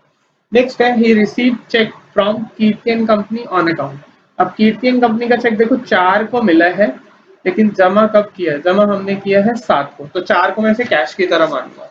तो जनवरी कितना, जनवरी 4, जनवरी 4 को मैं कैसे लिखूंगा, जनवरी 4 को मैं ऐसे लिखूंगा to Kirti and company, to Kirti and company, ठीक है ना, कीर्ति एंड कंपनी। तो कीर्ति एंड कंपनी के नाम से कितने पैसे मिले मुझे, 600 रुपए का चेक मिला, बट मैंने उसे कैश की तरह मानूंगा क्योंकि मैंने चेक डिपॉजिट नहीं किया। अब 7 को मैंने चेक डिपॉजिट किया है तो मैं कॉन्ट्रा एंट्री करूंगा कि मैंने कैश जमा किया, ठीक है, चेक नहीं जमा किया। वहां पर आप इसको छोड़ देते थे 11 में, अब छोड़ना नहीं है, अब आपने कैश की तरह मानना है। देखो अल्टीमेट पहुंचेगा बैंक में, और यहाँ पर मैं क्या लिखूं, जनवरी 7, और फिर आ जाएगा बाय बैंक अकाउंट, और यहाँ पर क्या आ जाएगा C4 कॉन्ट्रा और कितने पैसे 600 रुपए। मतलब चेक को आप कैश की तरह ही माने कि वो कैश ही है आपके पास और वो पैसा आपने क्या किया वहां पर जमा किया। नेक्स्ट है इसके बाद he paid Ratan and company by cheque. अब आपने जनवरी 10 को क्या किया है रतन एंड कंपनी को पेमेंट करी तो बाय रतन एंड कंपनी को पेमेंट कर दो और वो भी कितना और चेक से पे कर दो कितना 330 रुपए और डिस्काउंट कितना आ जाएगा डिस्काउंट आ जाएगा 20 रुपए। नेक्स्ट है उसके बाद Tripathi and company pays into his bank. Tripathi and company ने पैसे दिए हमें तो ये आ जाएगा to Tripathi and company. Tripathi and company तो त्रिपाठी एंड कंपनी से हमें पैसे मिले कितने 475। तो ये 475 का चेक आया है और ये क्या कितना आ जाएगा बैंक में आ गया। ये रिसीव चेक फ्रॉम वार्षी। वार्षी से चेक मिला है 35 रुपए हमने उसे डिस्काउंट दिया हुआ है। अब आपको ये चीज देखनी है कि वार्षी का चेक हमने बैंक में डाला है या नहीं डाला। यहाँ देखो जनवरी 15 को received cheque from Varshi and allow him discount 35 450 रुपए मिले।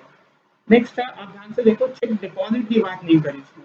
फिर वो कह रहे हैं ही रिसीव 75 का कैश मिला चेक मिला 100 रुपए का ऑन कैश चेक। ये भी जमा नहीं किए पता नहीं किए नहीं थे कि पेज इन टू बैंक उसने बैंक में पैसे डाले थे इंक्लूडिंग चेक रिसीवर। मतलब ये 15 और 20 वाले जो चेक थे ये सेम डे डिपॉजिट हुए नहीं है। ठीक है तो जब भी किसी से चेक आए तो आप क्या देखो कि क्या वो चेक डिपॉजिट हुआ है या नहीं हुआ। पहले देखो साथ में स्टेटमेंट होनी चाहिए कि डिपॉजिट टू बैंक। अगर साथ में नहीं लिखा डिपॉजिट टू बैंक तो आपने अभी अभी कंक्लूजन ड्रॉ नहीं करना आपने क्वेश्चन आगे पढ़ना तो आगे भी तो हो सकता है। अब सपोज करो जैसे मैं ऐसे बोलता हूँ कीर्ति एंड कंपनी से चेक आया ऑन अकाउंट और आगे नहीं लिखा डिपॉजिट टू बैंक। मैंने आगे क्वेश्चन पढ़ा तो मुझे 7 को मिल गया। अगर मुझे वो आगे भी कहीं नहीं मिलता तो मैं मान लेता कि फिर वो चेक 4 को जमा हो गया।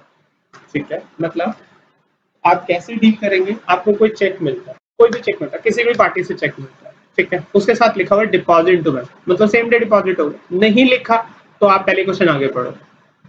आगे क्वेश्चन में कहीं ना कहीं आपको पता चल जाएगा वो डिपॉजिट के बारे में बता देगा।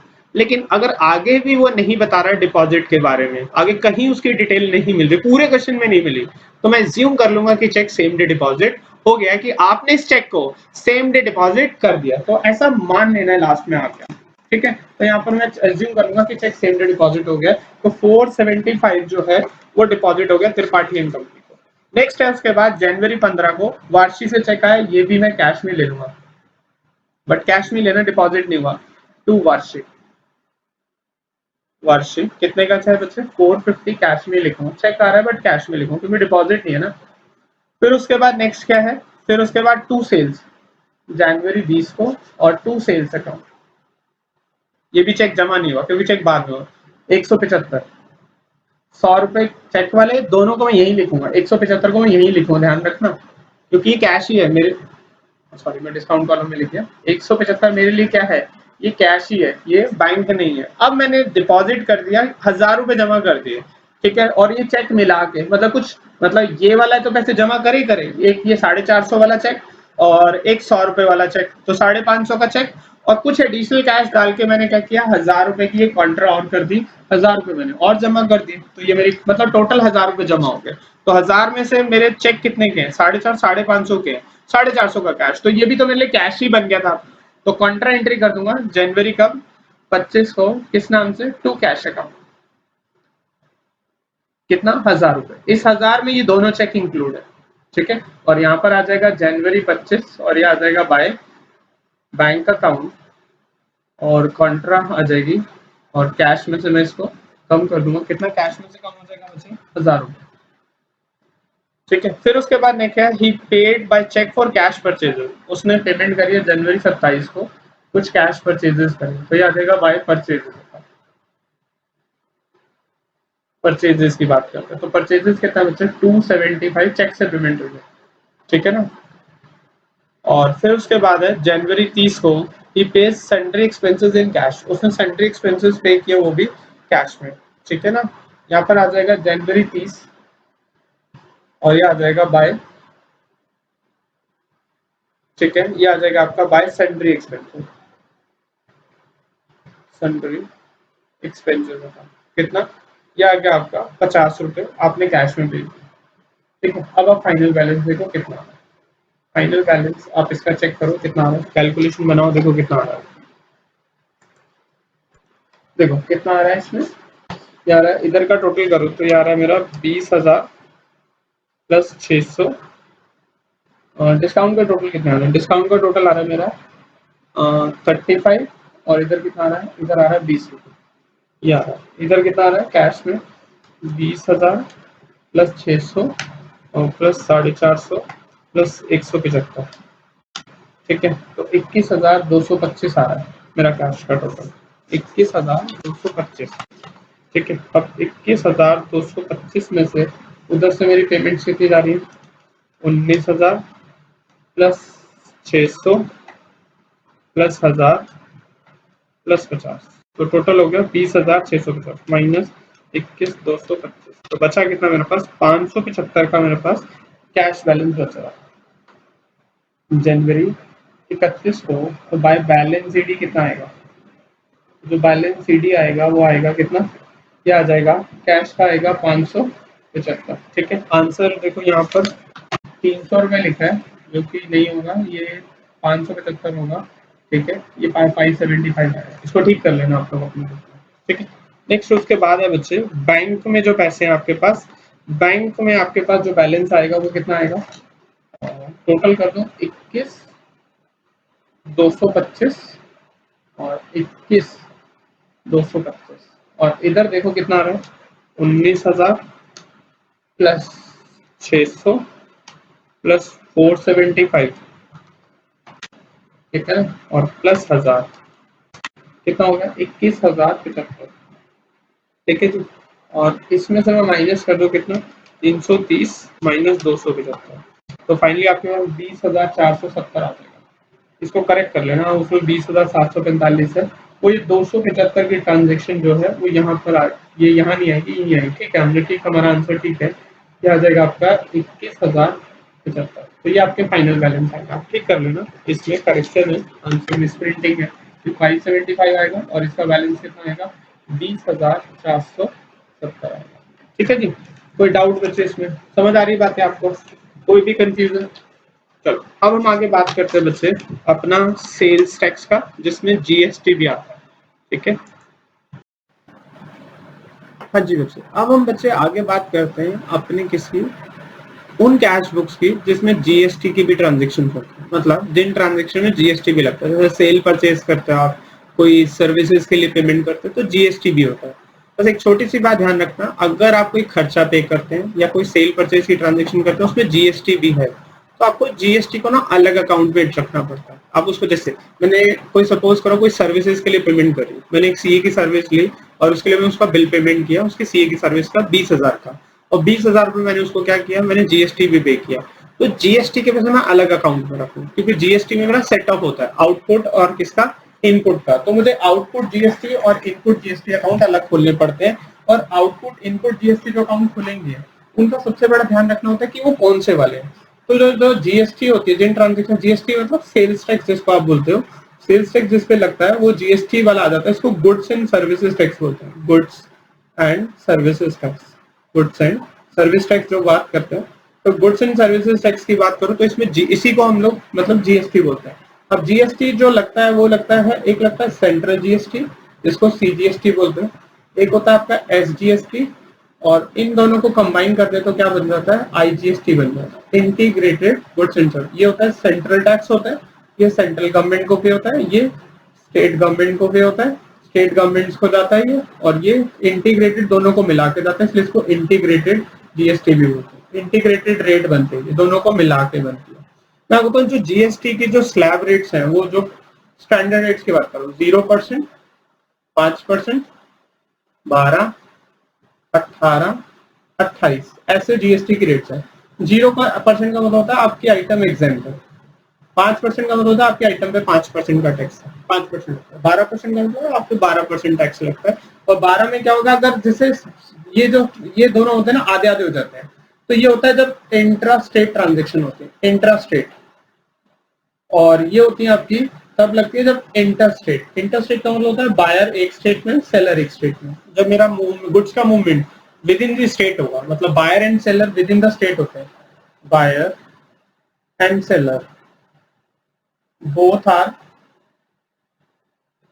in same state, same state में होते हैं तो आपका जो टैक्स लगेगा वो आधा आधा करके लगता है, मतलब 6% सेंट्रल का और 6% स्टेट का। अगर 12 का आइटम 18 का है तो 9-9 करके। और अकाउंट मुझे अलग अलग रखने पड़ते हैं क्योंकि सेंट्रल गवर्नमेंट का हिसाब मुझे अलग करना पड़ता है, स्टेट का अलग। आईजीएसटी में मैं कंबाइन लगा देता हूँ, ठीक है। ध्यान रखना जब आप कुछ भी खरीदोगे, जैसे आप परचेजेस करते हो तो परचेजेस करिए आपने सपोज करो 20,000 और इस पे 5% आपने जीएसटी भी दिया हुआ है, ठीक है। तो 5% जीएसटी का मतलब 1,000 रुपए हो गए, तो 21,000 रुपए डायरेक्टली परचेज अकाउंट में नहीं डालने, परचेजेस में नहीं डालने।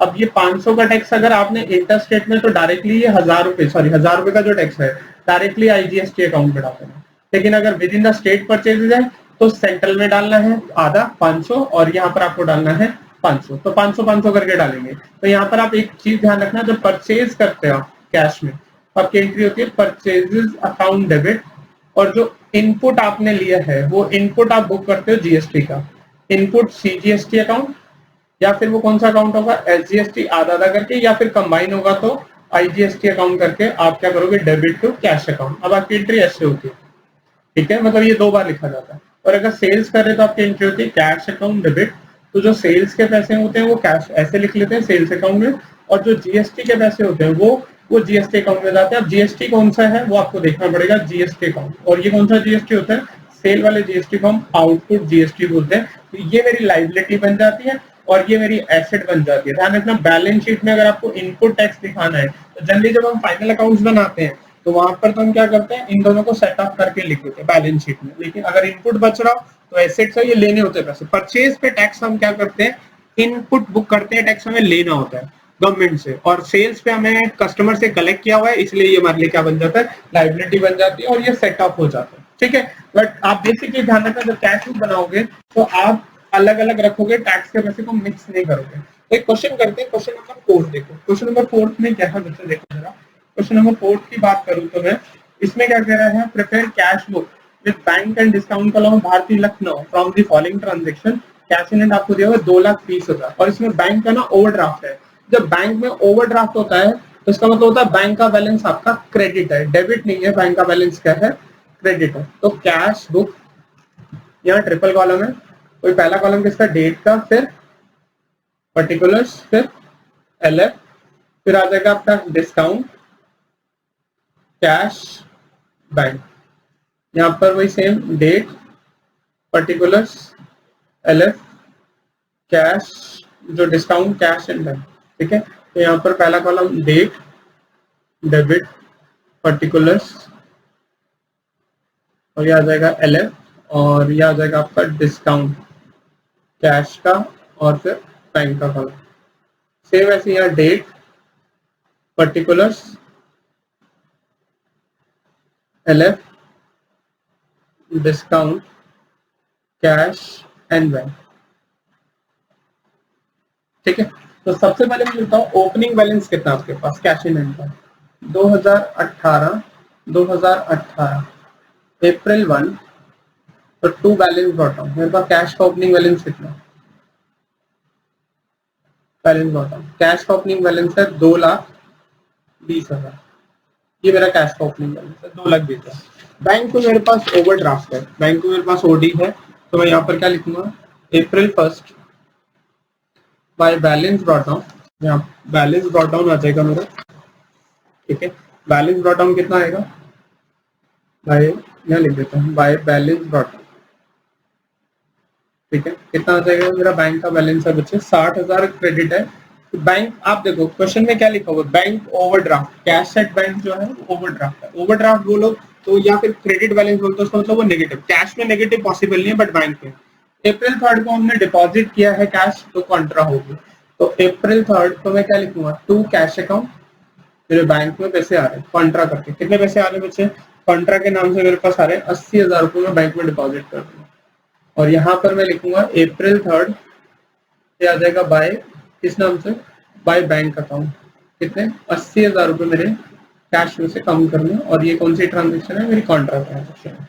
नेक्स्ट है मैंने गुड्स खरीदे अप्रैल 4 को और उसमें जीएसटी भी है 6% का, दोनों सीजीएसटी और एसजीएसटी है। 34,000 के गुड्स खरीदे हैं, तो ये आ जाएगा बाय परचेजेस अकाउंट और बाय परचेजेस। और इसमें अप्रैल 4 में बाय इनपुट क्या लगा दूंगा, बाय इनपुट सीजीएसटी लगा दूंगा और बाय इनपुट SGST लगा दूं क्योंकि इनको मुझे अलग रखना है मेरा लेजर अकाउंट। तो 34,000 पेमेंट कैसे की मैंने चेक से, तो 34,000 यहाँ आ गए और इस 34,000 का मैं कितना परसेंट निकाल दूं, मैं निकाल दूं 6%। तो 34,000 का 6% निकालूं तो ये आ गया 2040 का GST मैंने भरा है और ये भी 2040 का GST भरा और ये पैसे मैं क्लेम करूंगा गवर्नमेंट से, सेंट्रल गवर्नमेंट से, स्टेट। फिर मैंने अप्रैल 7 को कैश परचेजेस करनी। अब अप्रैल 7 को जो मैंने कैश परचेजेस करी 16,000 की करी और इस पर मैंने GST 6% कर दिया। अब मैंने कैश में करा तो पिछला वाला कैश ही था बट मैंने चेक से करा था। तो बाय परचेजेस अकाउंट और फिर अप्रैल 7 में क्या लिखूंगा, बाय इनपुट CGST अकाउंट और बाय इनपुट SGST अकाउंट।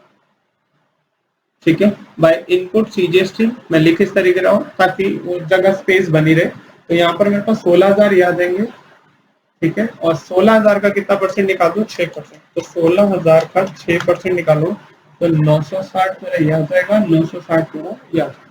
ठीक है, हाँ जी। नेक्स्ट उसके बाद है बच्चे, फिर मैंने अप्रैल 8 को कमीशन पे किया। अप्रैल 8 मैंने कमीशन दिया, उसमें भी GST, वो इंक्लूडिंग GST है।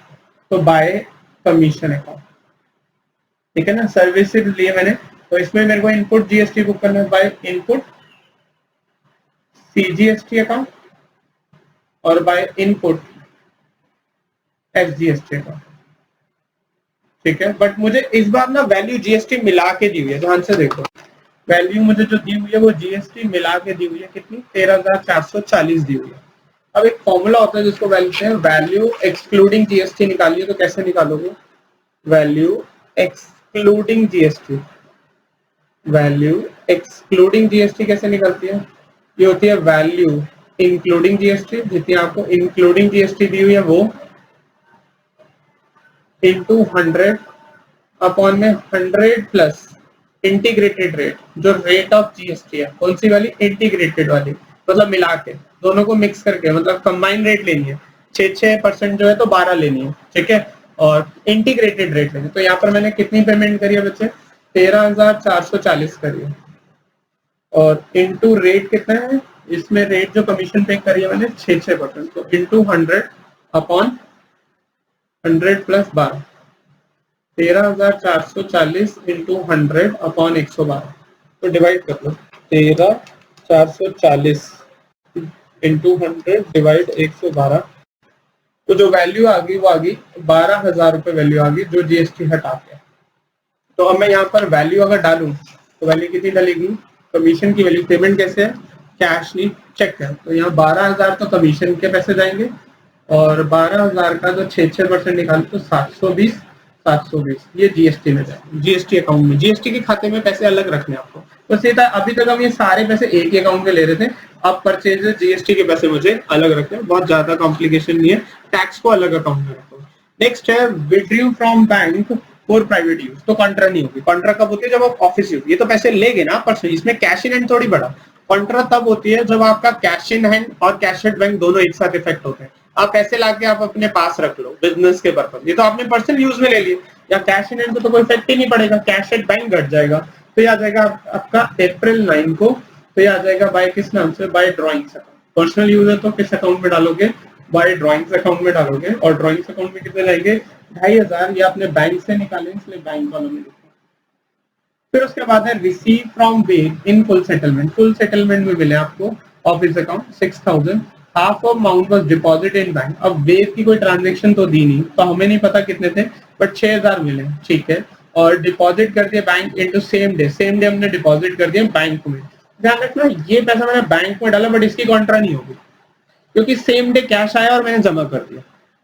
कॉन्ट्रा तब होती है जब आप कैश इन हैंड को उठा के मतलब बैंक में डालते हो। ध्यान रखना किसी ने मुझे पैसे दिए, जैसे मैं कुछ बेचता हूँ, मैं डीलर हूँ, मुझे पैसे, मतलब मैंने किसी को माल बेचा, मुझे रास्ते में मिल गया, उसने मुझे पैसे दे दिए, मैंने वो जाते हुए, मेरा बैंक भी सामने था, मैंने पैसे जमा करा दिए, तो कॉन्ट्रा नहीं होगी। ठीक है, कॉन्ट्रा कब होती है, जब आप कैश इन हैंड को उठा के कहाँ लेके जाओ, बैंक में। तो यार डायरेक्टली मैंने बैंक में पैसे डाल दिए, तो मैं अप्रैल 12 को क्या करूंगा, तो आधे पैसे मैंने क्या किए, आधे पैसे मैंने बैंक में डाल दिए, तो अप्रैल 12 को क्या करूंगा, तो टू वेट करके लिखूंगा, आधे पैसे कैश में लिख दूंगा, आधे पैसे बैंक में लिख दूंगा। अगर मैं आज पहले पूरे 6,000 लेके फिर कल जमा करने जाता तो कॉन्ट्रा होती, अभी कॉन्ट्रा नहीं होगी। नेक्स्ट उसके बाद है इंटरेस्ट कलेक्टेड बाय बैंक अप्रैल 16, तो टू इंटरेस्ट अकाउंट, बैंक ने मेरे लिए इंटरेस्ट कलेक्ट किया, तो टू इंटरेस्ट अकाउंट कितना आ जाएगा, ये 14,000, और बैंक ने कलेक्ट किया तो बैंक में ही आए होंगे पैसे।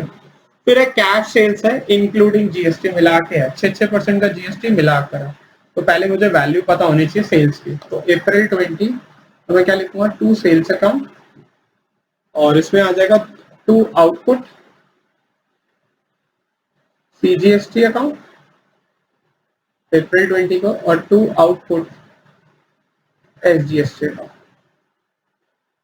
अब इसमें मैं विदाउट टैक्स वैल्यू निकालूं तो वो कितनी होगी, एक्सक्लूडिंग टैक्स वैल्यू निकालूं, ये मेरे वर्किंग नोट्स हो जाएंगे।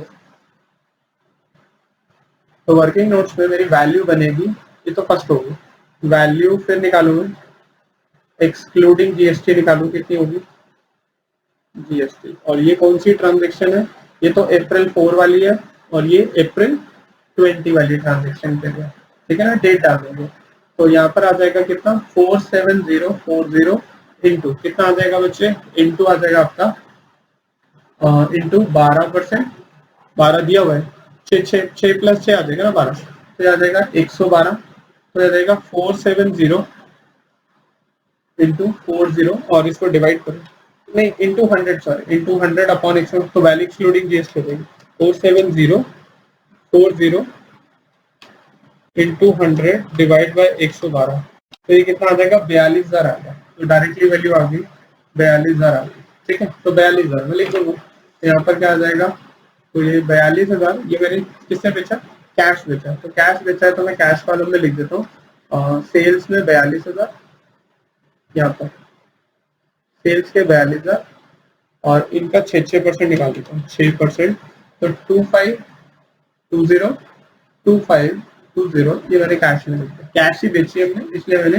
कैश ही निकाल दिया, कैश सेल्स इंक्लूडिंग, ठीक है। नेक्स्ट उसके बाद है सैलरीज पेड, अप्रैल 22 को हमने क्या करी है, सैलरीज पे करी, तो बाय सैलरीज कितना, 40,000 कैश में पे करी, ठीक है। नेक्स्ट है उसके बाद, फिर उसके बाद आ रहा है बच्चे, नेक्स्ट है गुड सोल्ड टू सोना and company Kolkata plus GST भी है, ठीक है, बट ये ट्रांजेक्शन में नहीं लूंगा, क्यों, क्योंकि ये उधार किया, पता कैसे चला, लिखा तो नहीं है, आप ऐसे देखो, गुड सोल्ड टू सोना एंड कंपनी, जब भी नाम लिखा हो तो आप उसे क्या डील करोगे, आप उसे लिखोगे कि ये उधार वाली ट्रांजेक्शन, ध्यान से देखो, गुड सोल्ड टू सोना एंड कंपनी, कुछ नहीं लिखा, पैसे आए नहीं आए फॉर कैश, तो जब भी नाम लिखा हो ऐसे लिखा हो गुड सोल्ड, मतलब खाली गुड सोल्ड लिखा हो, नाम लिखा हो तो इसका मतलब आपने गुड्स कैसे बेचे होते हैं, उधार बेचे होते हैं, इस ट्रांजेक्शन को मैं कंसीडर नहीं करूंगा, क्योंकि क्रेडिट वाली ट्रांजेक्शन मुझे नहीं लेनी होती, यहाँ लिखा हुआ है, नाम लिखा हुआ, गुड सोल्ड टू सोना एंड कंपनी, फॉर कैश लिखा हो फिर तो कैश होती है, यहाँ सिर्फ नाम लिखा हो तो हम मान के चलते हैं कि वो ट्रांजेक्शन कौन सी होती है, क्रेडिट की होती है, तो क्रेडिट वाली हम ट्रांजेक्शन को नहीं उठाते।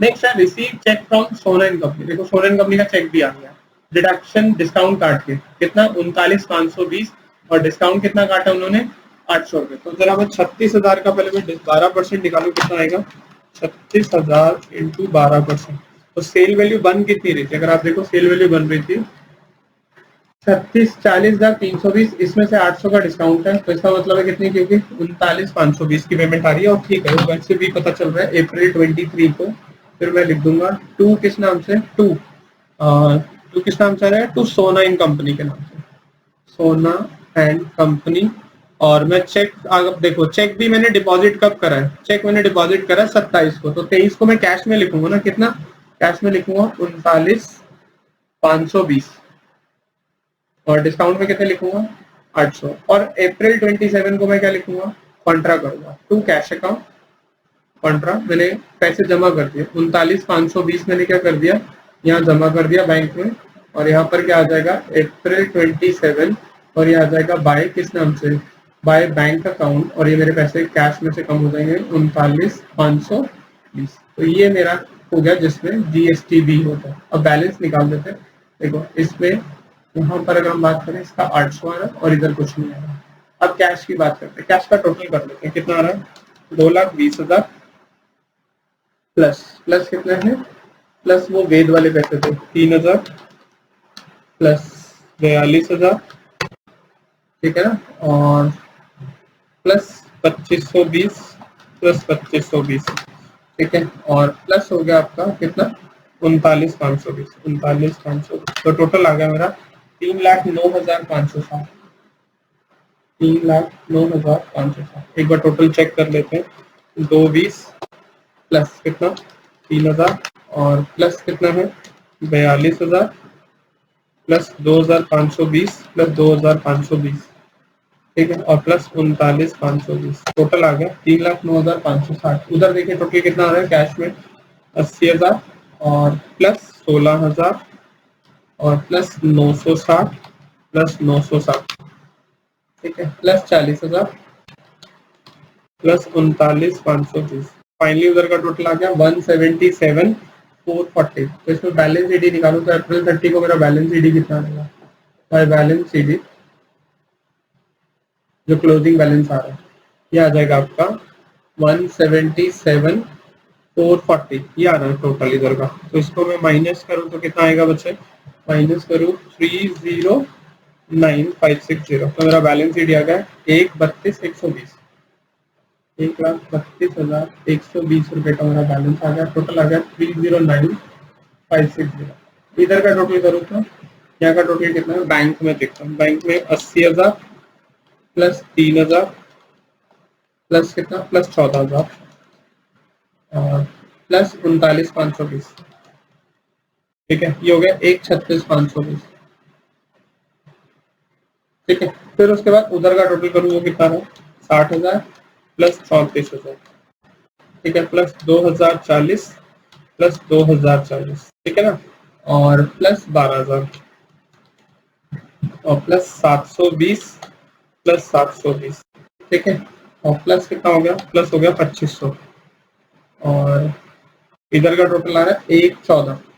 दोबारा चेक कर लेते हैं, 60,000 34 2,020 2,040, ठीक है, और फिर उसके बाद 12,720, ठीक है। तो फाइनल टोटल इधर का आ गया 1,14। तो बैलेंस शीट इधर ही आएगा, इधर मैं माइनस कर दूं कितना, बैंक में से 1,36,520 में से 1,36,520 इसमें से माइनस कर दूं, ये मेरा फाइनल टोटल आ जाएगा, माइनस कर दूं 1,36,520, तो मेरे पास आ गया 22,500 का बैंक बैलेंस आ गया, और टोटल आ गया मेरे पास 1,36,520 आ गया, 1,36,500 136,520, ठीक है जी। तो 309,560 136,520 ये फाइनल आपके पास बैलेंस आ गया किसका, जिसमें जीएसटी होता है। तो जीएसटी वाली ट्रांजेक्शन में ध्यान रखना, टैक्स के पैसे मुझे किसी भी टैक्स बचे से गुड्स पे भी लगता है, सर्विसेज पे भी लगता है, बट सैलरीज पे नहीं लगता। मैं आपके पास सैलरीज जीएसटी के दायरे में नहीं आती, बट हाँ आप कोई सर्विसेज बाहर से लेते हो तो उस पर जीएसटी होता है, तो वो जीएसटी आपको अलग अकाउंट में रखना है। सेल्स वाला है तो आउटपुट, परचेज वाला है तो इनपुट, ठीक है। और कौन सा है, अगर क्वेश्चन में अगर आपको स्टेट से बाहर सेल दिख रही हो तो फिर एक कंबाइंड रेट से आईजीएसटी लगा देना, और अगर आपको विद इन द स्टेट दिख रही हो, वैसे क्वेश्चन में सब जगह लिखा ही हुआ था। बट एक जो मोस्ट इंपॉर्टेंट ट्रांजेक्शन थी वो ये थी कि इसमें सोना इन कंपनी को जो हमने माल बेचा है उसमें ध्यान रखना वो उधार होती है, नाम जब भी लिखा हो तो हम मान के चलते हैं हमने उधार बेचा, ठीक है जी। चलो अब हम अपने अगले सेगमेंट की तरफ चलते हैं, जो हमारा इस चैप्टर का लास्ट सेगमेंट है वो है पेटी कैश बुक। पेटी मतलब, पेटी कैश बुक का मतलब होता है वो कैश बुक जो छोटे मोटे खर्चों के लिए बनाने के लिए रखी जाती है, मतलब छोटे मोटे खर्चों को रिकॉर्ड करने के लिए बनाई जाती है। अगर मैं बात करूं, मैं मेन कैशियर हूं, मैं कंपनी का मेन कैशियर हूं, मैं कैश बुक बनाता हूं, मैं सारा कैश का हिसाब किताब बनाता हूं। अब बिजनेस में हर जगह छोटे छोटे खर्चे रखते रहते हैं, अब मुझे हर उन खर्चों को रिकॉर्डिंग करनी है तो मेरी कैश बुक काफी मतलब बड़ी सी हो जाएगी, काफी खराब सी होगी, उसमें हर छोटी छोटी ट्रांजेक्शन को रिकॉर्ड करूंगा। तो इट्स बेटर कि मैं छोटे छोटे खर्चों को अलग कर दूं, मतलब कैश बुक का भी अब आगे सब डिवीजन होगा, मतलब कैश बुक तो एक डिवीजन ऑफ जर्नल था, मैंने कैश बुक को ही आगे कर दिया। जो छोटे छोटे खर्चे हैं, मैंने एक पैटी कैशियर बनाया, मैंने कहा आप छोटे छोटे खर्चे करो और उसका हिसाब बना के मुझे दो। तो ऑफिसेज में जनरली होता है पैटी कैश में, तो छोटे छोटे खर्चों के लिए क्या किया जाता है, एक पैटी कैश बुक बनती है। ज्यादातर बड़े बिजनेस में भी ऐसा होता है, छोटे बिजनेस में भी ऐसा होता है कि छोटे छोटे बिजनेस में तो छोटी छोटी ट्रांजेक्शन होती है, स्मॉल पेमेंट। अगर ये भी काम मैं मेन कैशियर बोलूं तू रिकॉर्ड कर, ये बड़े वाले खर्चे तो रिकॉर्ड कर ही रहा है, साथ में छोटी छोटी टिल नेट पेमेंट्स को भी रिकॉर्ड करो, तो वो कहते हैं मेरी कैश बुक में ये तो मत रिकॉर्ड कराओ।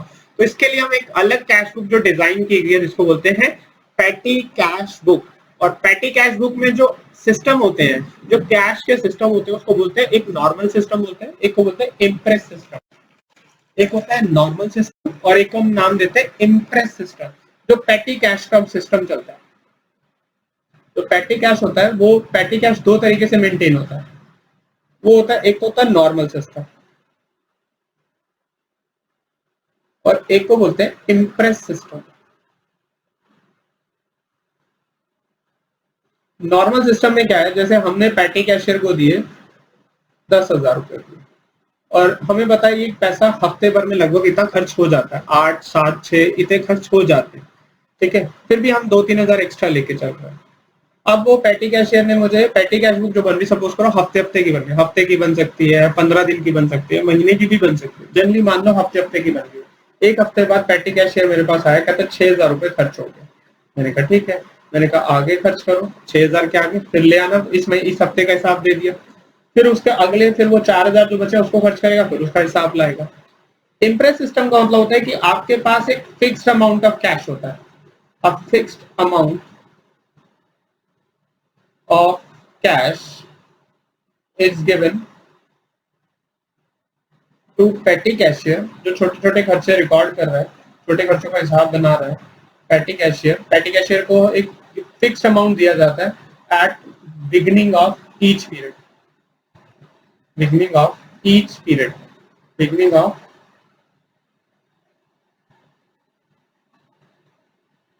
Each period. हर पीरियड के बिगिनिंग में हम क्या करते हैं, उसे एक फिक्स अमाउंट दे देते हैं। फिक्स अमाउंट का मतलब है जैसे हमने 10,000 दे दिए, वो कहता है एक हफ्ते बाद आके कहता है 6 खर्च हो गए, हम उसे 6 और पकड़ा दें ताकि अगले हफ्ते फिर उसके बाद कितना अमाउंट हो जाए, फिर 10 हो जाए।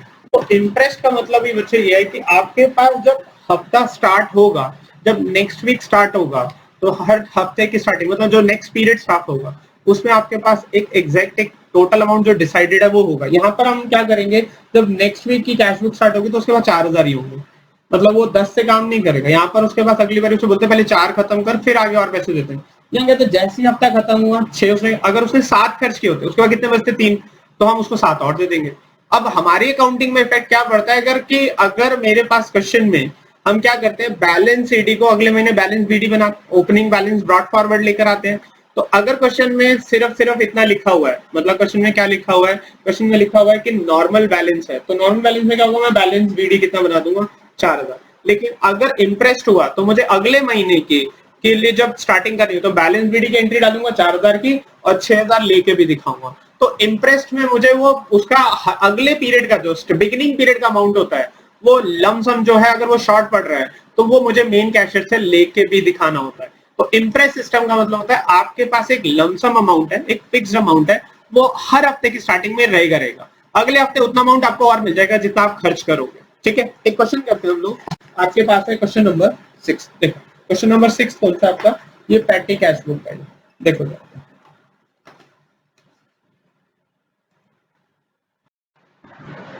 क्वेश्चन नंबर 6 को देखते हैं। पैटी कैश बुक का क्वेश्चन है, इसमें लिखा भी क्या हुआ है, कह रहा prepare a petty cash book on interest. Interest का मतलब होता है आपके पास बिगिनिंग में एक लमसम अमाउंट होगा जो तय हुआ है। अगर उतने पैसे का लमसम अमाउंट नहीं है, जैसे पीछे से आपका लमसम तय हुआ 100 रुपये, जबकि पिछले महीने से जो बैलेंस आया वो 70 आ रहा है, तो पहले मुझे 30 रुपए की एंट्री लेके दिखानी पड़ेगी ताकि मुझे 100 रुपये बने। बिगिनिंग में मुझे वो लमसम अमाउंट पूरा करना होता है, अगर वो नहीं है तो मुझे लेके दिखाना पड़ेगा। तो यहाँ तो मुझे मिले ही 100 रुपये, तो बिगिनिंग पिछले का तो कोई अमाउंट ही नहीं है, तो मान के चलो मेरा इंटरेस्ट अमाउंट ही 100 रुपये, तो 100 रुपये मुझे लमसम फिक्स। तो इसमें हम बच्चे जो कॉलम्स बनाते हैं आप समझना, जो पैटी कैश बुक में कॉलम्स बनते हैं वो थोड़ा डिफरेंट वे में बनती है। पैटी कैश बुक जब हम बनाते हैं तो उसका फॉर्मेट थोड़ा सा डिजाइन अलग है। इसमें पहला कॉलम बनाते हैं, डेट का नहीं बनाते, पहला कॉलम बनाते हैं रिसिप्ट का, जो हमारे पास पैसे आते हैं, रिसीट बोल दो, रिसीट, ठीक है। फिर हम कॉलम बनाते हैं इसका, फिर बनाते हैं हम डेट का, फिर उसके बाद कॉलम बनाते हैं वाउचर नंबर का, कि वाउचर नंबर क्या है, ठीक है। वाउचर नंबर आपने खाली ही छोड़ देंगे। फिर उसके बाद आप कॉलम बनाते हैं किसका, पर्टिकुलर्स का, फिर नेक्स्ट कॉलम पर्टिकुलर्स का बनेगा, फिर हम किसका कॉलम बनाएंगे बच्चे, फिर बनाते हैं टोटल का, और फिर हम क्वेश्चन को देखते हैं कि क्वेश्चन के हिसाब से जितने कॉलम्स चाहिए होते हैं उतने कॉलम्स में ड्रॉ करूँगा, ठीक है। वो क्वेश्चन पे डिपेंड करता है कि कितने कॉलम्स की रिक्वायरमेंट है। जैसे मैं अभी क्वेश्चन देखिए, यहाँ तक तो आपको बनाना ही बनाना है, ठीक है, 1 2 3 4 5, तो ये कॉलम तो आप बनाना। बाकी क्वेश्चन को देख लो आप लोग। क्वेश्चन में 100 रुपीज़ रिसीव हुए, फिर आपने फेयर दिया है, फेयर तो कन्वीनियंस में आता है, फिर आपका कार्टेज का एक अकाउंट बनेगा, पोस्टेड टेलीग्राम का कॉलम बनेगा, वेजेस का बनेगा, स्टेशनरी का बनेगा, टोंगा चार्जेस फिर दोबारा उसमें आ जाएगा। अगर आप टोंगा अपने लिए लेते हो तो कन्वीनियंस में आएगा, गुड्स के लिए लेते हो तो कार्टेज में आएगा। फिर उसके बाद रिपेयर्स और फिर आपका बस फेयर, फिर कार्टेज, फिर पोस्टेड टेलीग्राम। तो यहाँ पर मैं कॉलम बनाऊँ तो कॉलम बनेगा बच्चे कौन सा, एक तो कन्वीनियंस का बन जाएगा, कन्वीनियंस, फिर बनेगा किसका, कार्टेज का, कन्वीनियंस, कार्टेज, और फिर उसके बाद posted telegram, postage and telegram, postage and telegram आ जाएगा। और पोस्टेज एंड टेलीग्राम के बाद नेक्स्ट कौन सा बनेगा आपका, एक बन गया कार्टेज, एक पोस्टेड टेलीग्राम का बन गया, एक बन गया आपका स्टेशनरी का, और एक आपका बन गया वेजेस का। और लास्ट कॉलम में इसका बना रहा हूँ मिसलेनियस का, मिसलेनियस खर्चे इसमें डालूंगा, मिसलेनियस बोल दो या फिर आप इसको सन्ड्रीज बोल सकते हो। तो सन्ड्रीज जो बच्चे कुछ खर्चे हैं वो सारे आपको इसमें डालूंगा मिसलेनियस के कॉलम में। ठीक है, पहले इसमें दो पर्टिकुलर इसलिए नहीं यूज होते हैं क्योंकि पेटी कैशियर को खर्चा ही करना, उसको खर्चों की डिटेल बना के देनी होती है कि मैंने कहाँ कहाँ कौन सा खर्चा किया। पेटी कैश बुक मतलब एक छोटा बड़ा कैशियर क्या कर रहा है, छोटे कैशियर को कैश पकड़ा रहा है, कह रहा है भाई आप छोटे छोटे खर्चे करो और छोटे छोटे खर्चों की डिटेल बना के दे दो। तो ये कैश बुक बेसिकली कौन बनाता है, मेन कैशियर नहीं बनाता है, कौन बनाता है, आपका पेटी कैशियर बनाता है। मेन कैशियर, सपोज करो आप मेन कैशियर हो, आपके पास काम ज्यादा है, आपने मुझे पेटी कैशियर बना के मुझे पकड़ा दिया ये छोटे खर्चे करने हैं और इसका हिसाब बना के मुझे दो। तो जिस बुक के थ्रू ये छोटे छोटे खर्चों का हिसाब बना के मैं देता हूँ इसी को क्या बोलते हैं, पेटी कैश बुक। तो इसमें खर्चों का हिसाब होता है, इसमें रिसीट नहीं होती। तो पेटी कैशियर को कैश एक ही बार मिलेगा। तो अगर मैं इसमें डेट डालूं 2016 जनवरी 1, तो ये आ जाएगा किस नाम से, टू कैश अकाउंट के नाम से। कितने पैसे आ रहे हैं मेरे पास बच्चे, 100 रुपीज की रिसीट होगी। फिर उसके बाद नेक्स्ट क्या है, जनवरी 2, जनवरी 2 को क्या है, मैंने बस फेयर दिया, तो बाय बस फेयर को अगर मैं पे करूं तो ये किस नाम से आ जाएगा, बाय कन्वेंस। कन्वेंस अकाउंट कितना, टोटल के कॉलम में भी लिखो और कन्वेंस में भी लिखो, इससे मुझे टोटल खर्चों की डिटेल पता चलती है और मुझे इंडिविजुअली खर्चों का भी पता चलता है। फिर मैंने जनवरी 2 को अगेन मैंने क्या किया, मैंने कार्टेज दिया, क्या देगा, बाय कार्टेज अकाउंट। तो बाय कार्टेज अकाउंट में कितना आएगा बच्चे, 2.5 रुपये, तो ये आ गया 2 रुपये 50 पैसे। फिर उसके बाद नेक्स्ट क्या है, जनवरी 3, जनवरी 3 को क्या पोस्टेज के पैसे दिए, तो बाय पोस्टेज एंड टेलीग्राम। तो यहाँ पोस्टेज एंड टेलीग्राम कितने का बचे, 5 रुपये का, और ये मैं पोस्टेज एंड टेलीग्राम में भी लिख दूँ 5 रुपये। फिर उसके बाद wages paid to casual labours, तो ये आ जाएगा 3rd को बाय वेजेस।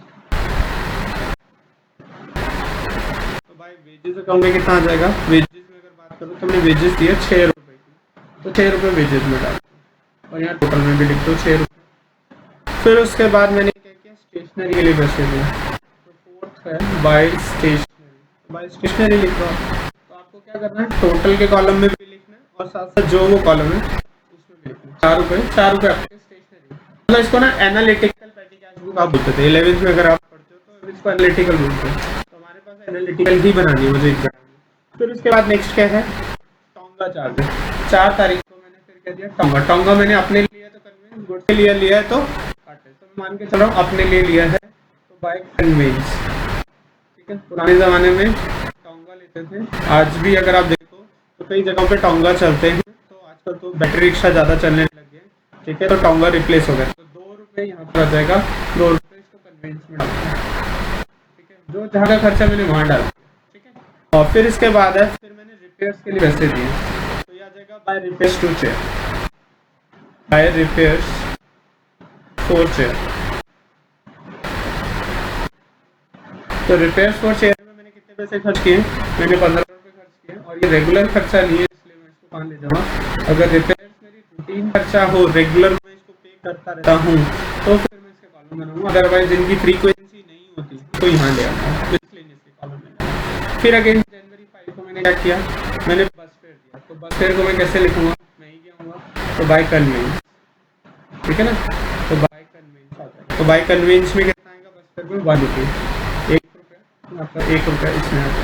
ठीक है, सारे खर्चे आपको इस टोटल में लिखने, ये डिटेल हो जाती है खर्चों में। फिर उसके बाद फिर आपने कार्टेज दिया जनवरी 5 को, फिर आ जाएगा by cartage account, by cartage account. तो बाय कार्टेज करके कितना आ रहा है, कार्टेज करके आ रहा है 4 रुपये, तो यहाँ आप लिख दो 4 और कार्टेज के कॉलम में डाल दो 4 रुपये।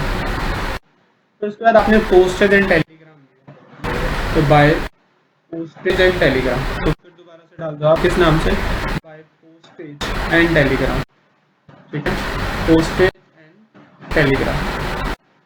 तो पोस्टेज एंड टेलीग्राम में कितना खर्चा आ रहा है मुझे, 7 रुपये का, और इसे पोस्टेज एंड टेलीग्राम के कॉलम में डाल दो 7 रुपये। फिर उसके बाद है टोंगा चार्जेस, फिर तो ये आ जाएगा बाय कन्वेंस, बाय कन्वेंस, ठीक है ना, कन्वेंस का खर्चा है, बाय कन्वेंस करके कितना खर्चा किया हमने, बाय कन्वेंस करके आ गया 3 रुपये, और कन्वेंस के कॉलम में डाल दो, मुझे हर कॉलम की टोटलिंग भी पता चल जाएगी कि मैं खर्चा कितना करता हूँ। फिर मैंने कार्टेज दिया, तो बाय कार्टेज, ठीक है, बाय कार्टेज, कार्टेज कितना आ जाएगा, कार्टेज आ जाएगा 3 रुपये, तो ये भी कार्टेज के कॉलम में डाल दो, कितना 3 रुपये। फिर उसके बाद क्या है, बाय स्टेशनरी, तो जनवरी 6 को क्या हो गया, by stationery, by stationery account, stationery में कितना आ जाएगा 2 रुपये, स्टेशनरी के कॉलम में 2 रुपये डाल दो, ठीक है। फिर उसके बाद नेक्स्ट क्या है आपका, बाय रिफ्रेशमेंट टू कस्टमर, ये मिसलेनियस में डाल देना, बाय रिफ्रेशमेंट टू कस्टमर, ठीक है। तो बाय रिफ्रेशमेंट करके कितना आ जाएगा, ये आ जाएगा 5 रुपये, ये मैं मिसलेनियस के कॉलम में डाल दूँ। दो खर्चे, जो रिफ्रेशमेंट है मतलब मैंने अपने कस्टमर को रिफ्रेशमेंट दिया है, तो ये खर्चे को मिसलेनियस में डाल रहा हूँ, इसका हेड नहीं बना, ठीक है। तो जो हेड यूज़ करते हैं वो हम जनरली कन्वेंस, कार्टेज, जो ये रेगुलर खर्च होते हैं इनको यूज़ करते हैं। अब इनके टोटल बनाओ, टोटल कितना आ रहा है, इनका टोटल बनाना, टोटल देखो कितना आ रहा है, ये आ रहा है आपका, इसका टोटल कर देखो, ये हो गया 3 4 6 6.5, इधर 9.5, इधर 12, इधर 6 और इधर 20, ठीक है। इधर का टोटल कर दो कितना है 0.5 plus 2.5 plus 5 plus 6 plus 4 plus 2 plus 15 plus 1 plus 4 और प्लस 7 प्लस 3 प्लस 2 प्लस 5, तो 60 रुपये मेरे खर्च हो गए, तो 60 रुपये मेरा टोटल आ रहा है, ये टोटल आ रहा है, और इधर से भी टोटल करूँगा तो ये 60 आएगा।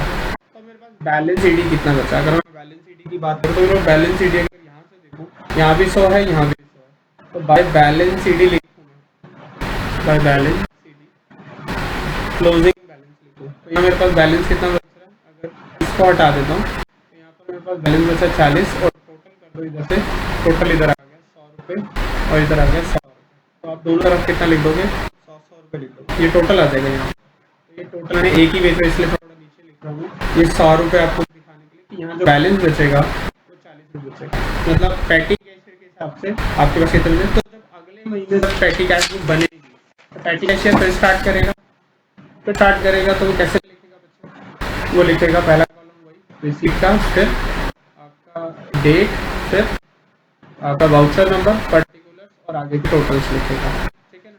तो अगले महीने कौन सी डेट आएगी बच्चे, कौन सा महीना, जनवरी का, तो फरवरी की जब बनेगी तो उसमें बैलेंस बीडी होगा, तो बैलेंस बीडी कितना बनेगा, बैलेंस बीडी बनेगा 40 रुपये, क्योंकि 40 रुपये पिछले महीने से बैलेंस कैरी फॉरवर्ड, पीछे से जो 40 रुपये कैरी फॉरवर्ड आ रहा है, ठीक है। अब जब हम अगर बात करते हैं, अगर मैं बात करूँ तो ये आपका जो